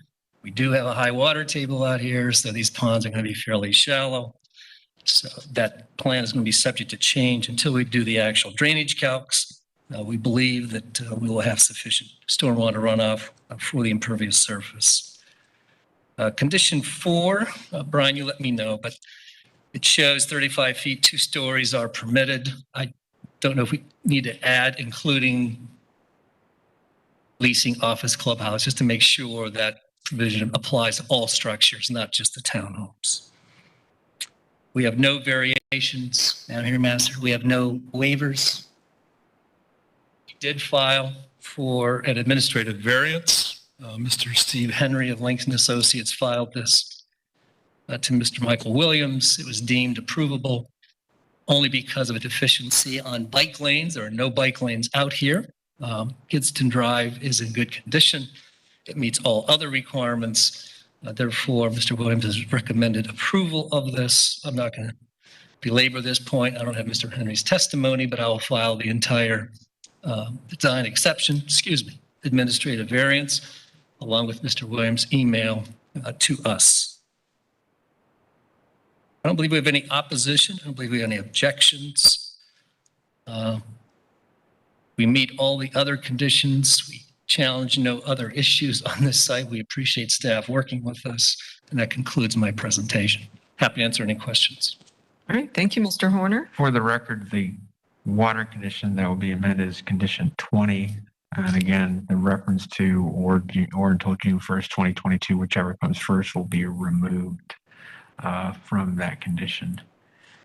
And I don't think it's necessary. I think the condition, since it basically doesn't make any clarifications regarding height, this says the maximum building height is 2 stories and 35 feet. That would include all structures within the PD. So, all right. Thanks, Brian. We're fine with that, Madam Hearing Master. Thank you. Concludes our presentation. All right. Thank you. Planning Commission? I'm sorry, Development Services. Good evening. Can you see the PowerPoint presentation? Yes. Oh, fantastic. Okay. Good evening. Sam Ball of Development Services. Just for the record, I'd like to note that the school board comments are not included in this report. A revised report with the school comments will be filed. Also, the transportation report that is part of the record in optics will be added to the report as well. This request is for a major modification to a plan development 83-0353 to change the permitted uses and to allow for a 21 lot townhome subdivision to be developed on a vacant mobile home park site. The property is located in the urban service area and is in the Gibsonton community plan area. The existing plan development allows for 23 mobile homes.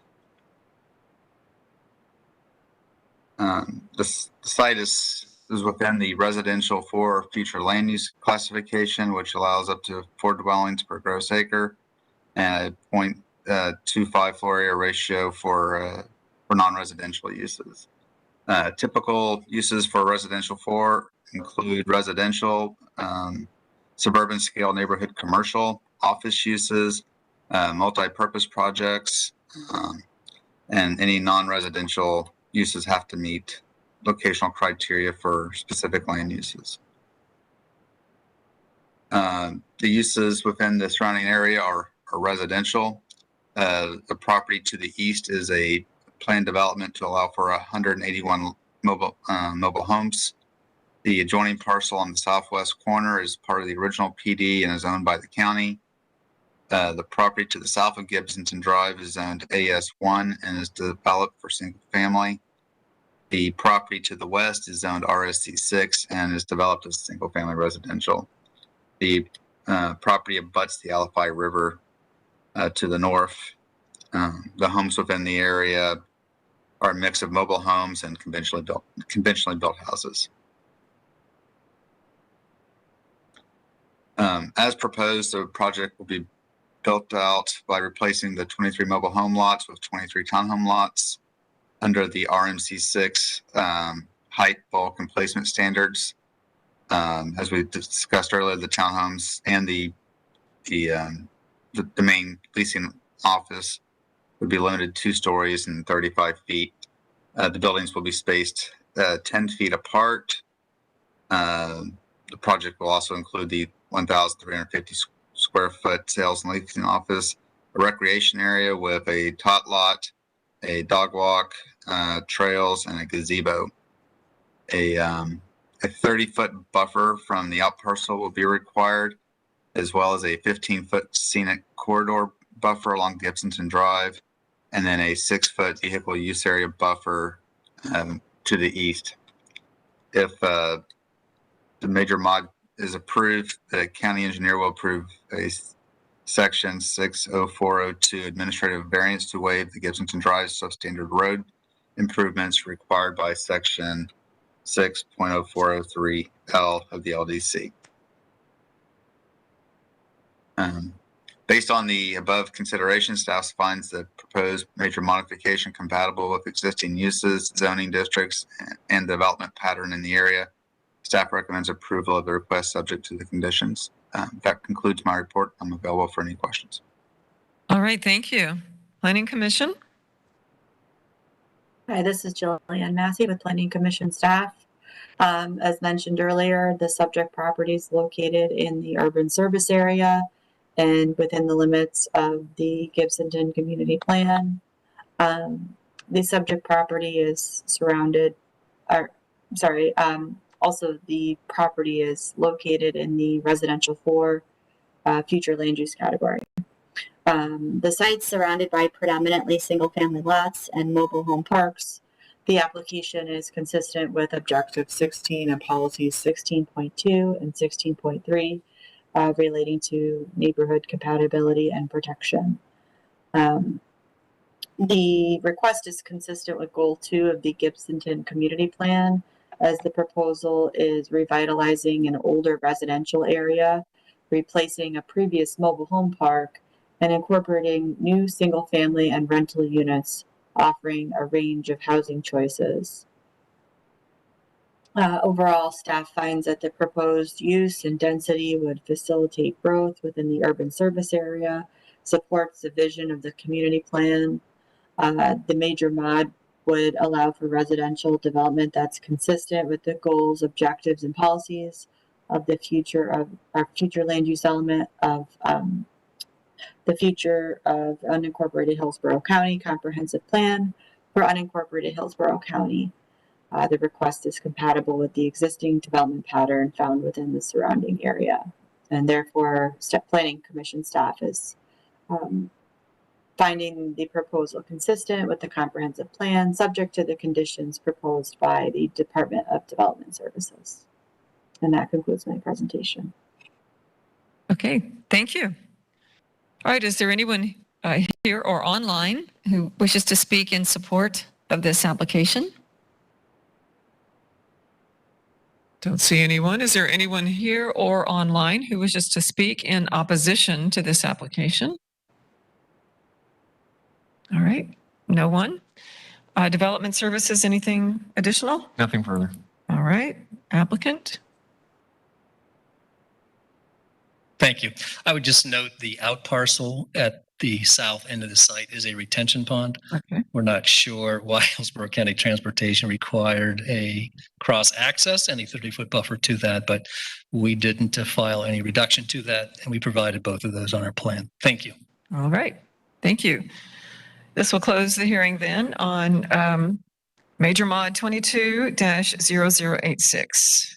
The next item then is agenda item D11, PD 22-0096. The applicant is Bricklemeyer Law Group.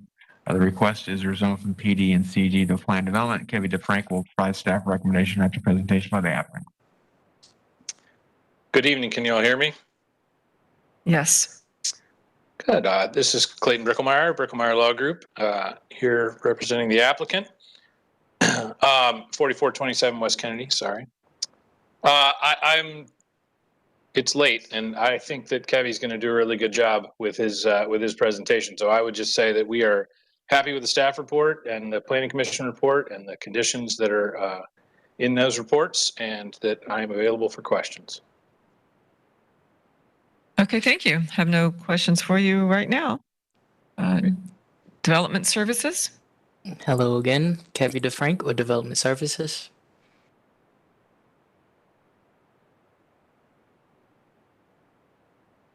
Can you see my presentation? Yes, we can. Thank you. Okay.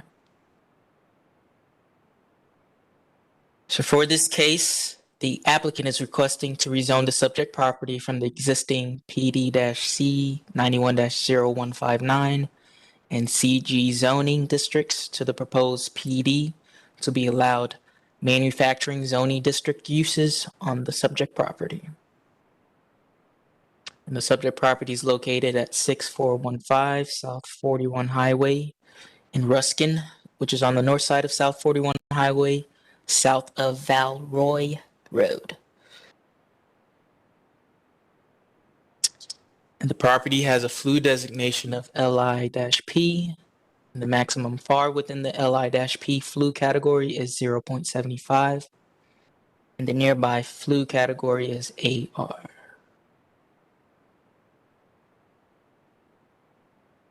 The property is adjacent to properties zoned AR to the north and PD to the northeast, south, and southwest. But within the general area, there are other properties zoned CG to the southwest and AS1 to the northeast. And the subject property is located in an area comprised of industrial, commercial, residential, and agricultural uses. As stated before, the development of the project shall be limited to manufacturing zoning district uses with a maximum FAR of 0.75, maximum building coverage of 75%, and maximum impervious coverage of 75%, which is consistent with the current development standards for the M zoning district within the Land Development Code. And based on the LI-P FLU category, the surrounding zoning and development pattern, and the proposed uses / development standards for the PD zoning district, staff finds approvable subject to the conditions listed in the report. And that concludes my presentation, and I'm available for questions. Thank you. All right, thank you. Planning Commission? Hi, this is Jillian Massey with Planning Commission staff. The property is located in the rural area and within the limits of the Little Manatee South and South Shore community plans. Overall, staff finds that the proposed development is consistent with the intent of the light industrial planned, or LIP, future land use category, and supports the vision of the Little Manatee South community plan. The community plan envisions US Highway 41 to be developed as a strip commercial development, when allowing for long-term development options that include activity centers, mixed use, office, park, or industrial or warehouse uses. The proposed open storage use with accessory office is consistent with the vision of the community plan. The request is compatible with the existing development pattern in the area. It would allow for a development that is consistent with the goals, objectives, and policies of the future land use element of the future of unincorporated Hillsborough County Comprehensive Plan for unincorporated Hillsborough County. And based on that, Planning Commission staff has found that the proposed plan development is consistent, subject to the conditions proposed by the Development Services Department. That concludes my presentation. All right, thank you. Is there anyone here or online who wishes to speak in support of this application? Do not hear anyone. Is there anyone here or online who wishes to speak in opposition to this application? right, don't hear anyone. Development Services, do you have anything further? Nothing further. All right, and applicant, anything further? Nope, just to thank staff for their work and ask for your recommendation of approval. Thanks. All right, thank you. This will close the hearing then on rezoning 22-0096. And the final item on tonight's agenda is D12, rezoning PD 22-0105. The applicant is North Star Cemetery Services of Florida Incorporated. The request is rezoned from PD and AR to planned development. Tanya Chappella will provide staff recommendation after presentation by the applicant. I would know we would handed out a revised report. We revised the condition dealing with addressing water and sewer and public utility connections. All right, applicant. Please turn on the microphone. Sorry about that. Ryan McCaffrey, agent for the applicant, 3409 West Lemon Street, Tampa, Florida, 33609. First off, I want to thank Brian and Tanya for their help this afternoon. I kind of sprung something on them kind of late.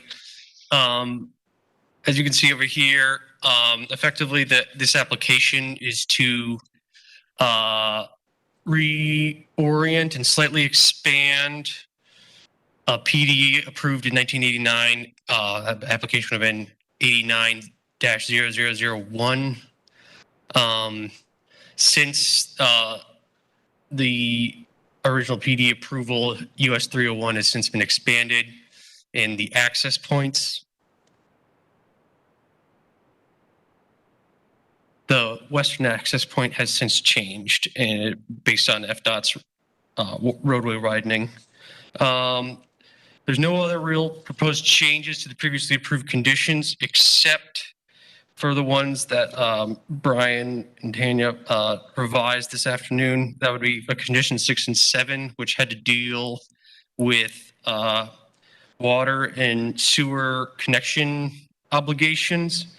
In 1989, there wasn't the adequate public facilities section of the code adopted yet. That was adopted in 1996 from ordinance 96-35. So that ordinance superseded and obligated any property within the urban service area to connect to public water and sewer. However, in 2011, this property received a variance for connection to sewer, being that the sewer is 2,700 feet away, and this is a funeral parlor and not really operating a commercial enterprise on a daily basis.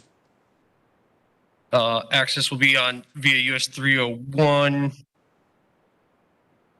And just to reiterate, I'm sure Brian will reiterate this, but the proposed facilities expansions, the connection to water and sewer and the variance that was approved via 11-0647 shall not exceed 3 ERCs, and I think we're conditioning it so that any proposed expansion of the funeral parlor facilities would not exceed the 3 ERCs, so that way we would not have to connect to the sanitary sewer system. We met with FDOT and they reviewed the application and approved the existing non-compliant write-in, write-out only access to the property. And then comprehensive plan policy 22.8 commercial location criteria was required, and we filed a waiver on the basis that funeral parlors do not promote strip commercial development, and that the funeral parlor was consistent and compatible with the surrounding area, considering there's a cemetery behind it, and then that the funeral parlor and cemeteries do not serve the daily market needs of the surrounding area, as evidenced by the fact that they generate less than 50 peak hour trips. And that's it if you have any questions. I don't have any questions for you. Thank you. Thanks. All right, Development Services.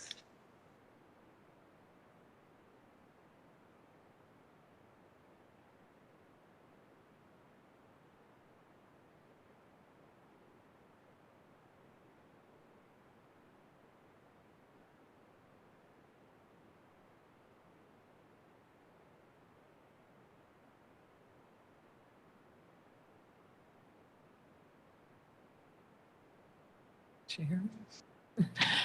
Ms. Chappella, we're ready for you. Yes, I'm sorry. So share my screen.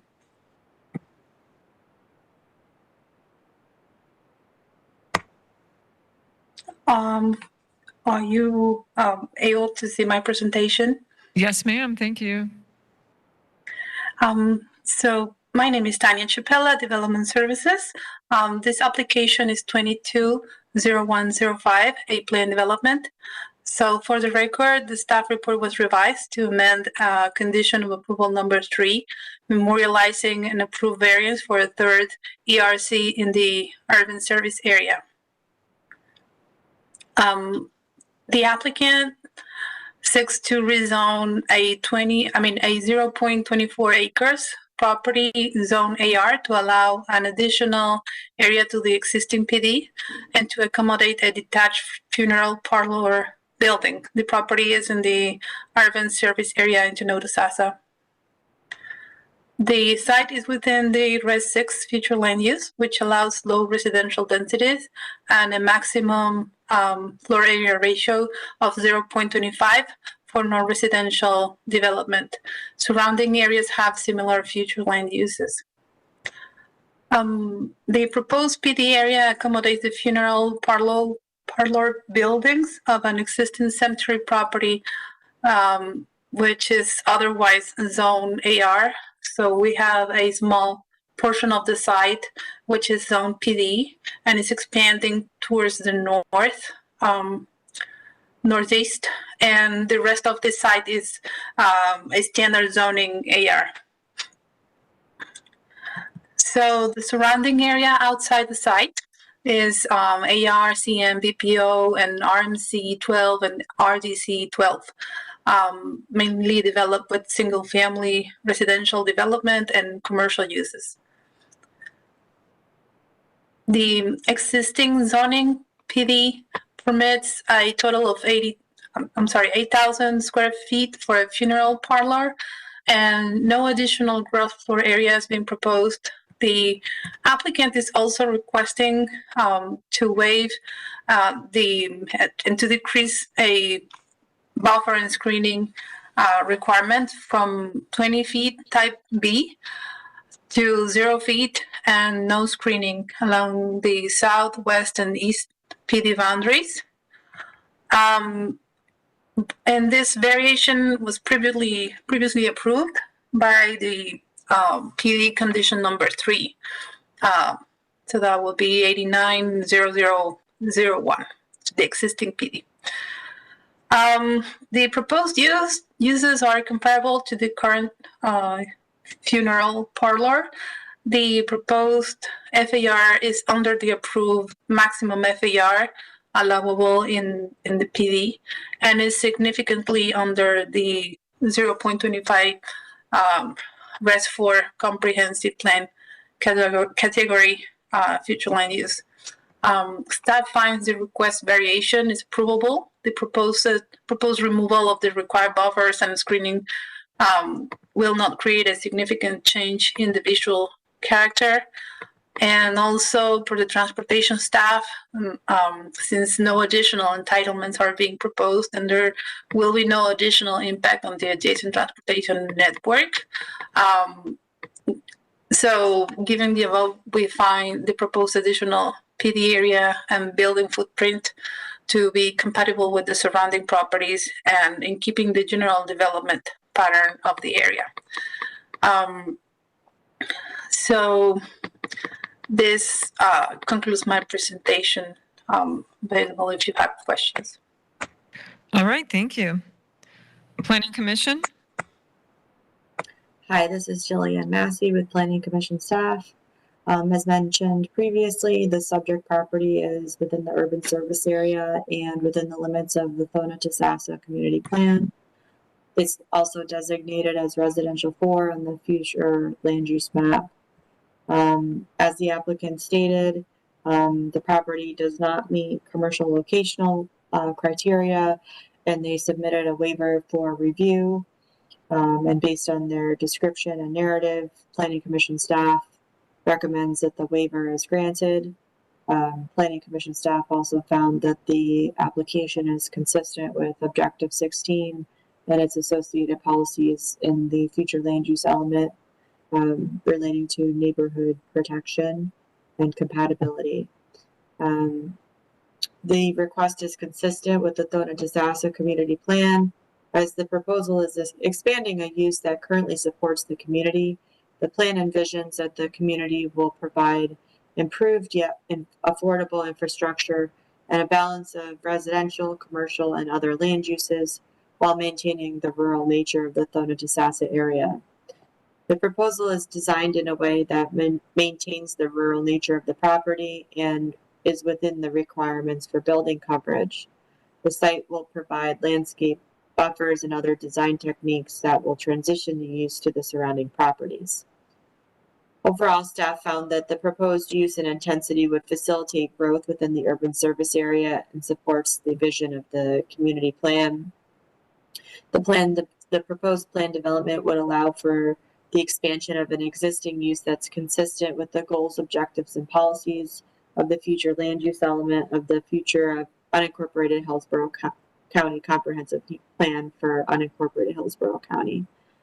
And based upon those considerations, Planning Commission staff is finding this consistent, subject to conditions proposed by the Development Services Department. And that concludes my presentation. All right, thank you. Is there anyone here or online who wishes to speak in support of this application? No. Is there anyone here or online who wishes to speak in opposition to this application? Nope, no one. All right, Development Services, anything further? Nothing further. And applicant, anything further? No, thank you. All right, thank you. That will close then the hearing on rezoning 22-0105, and that concludes our meeting this evening.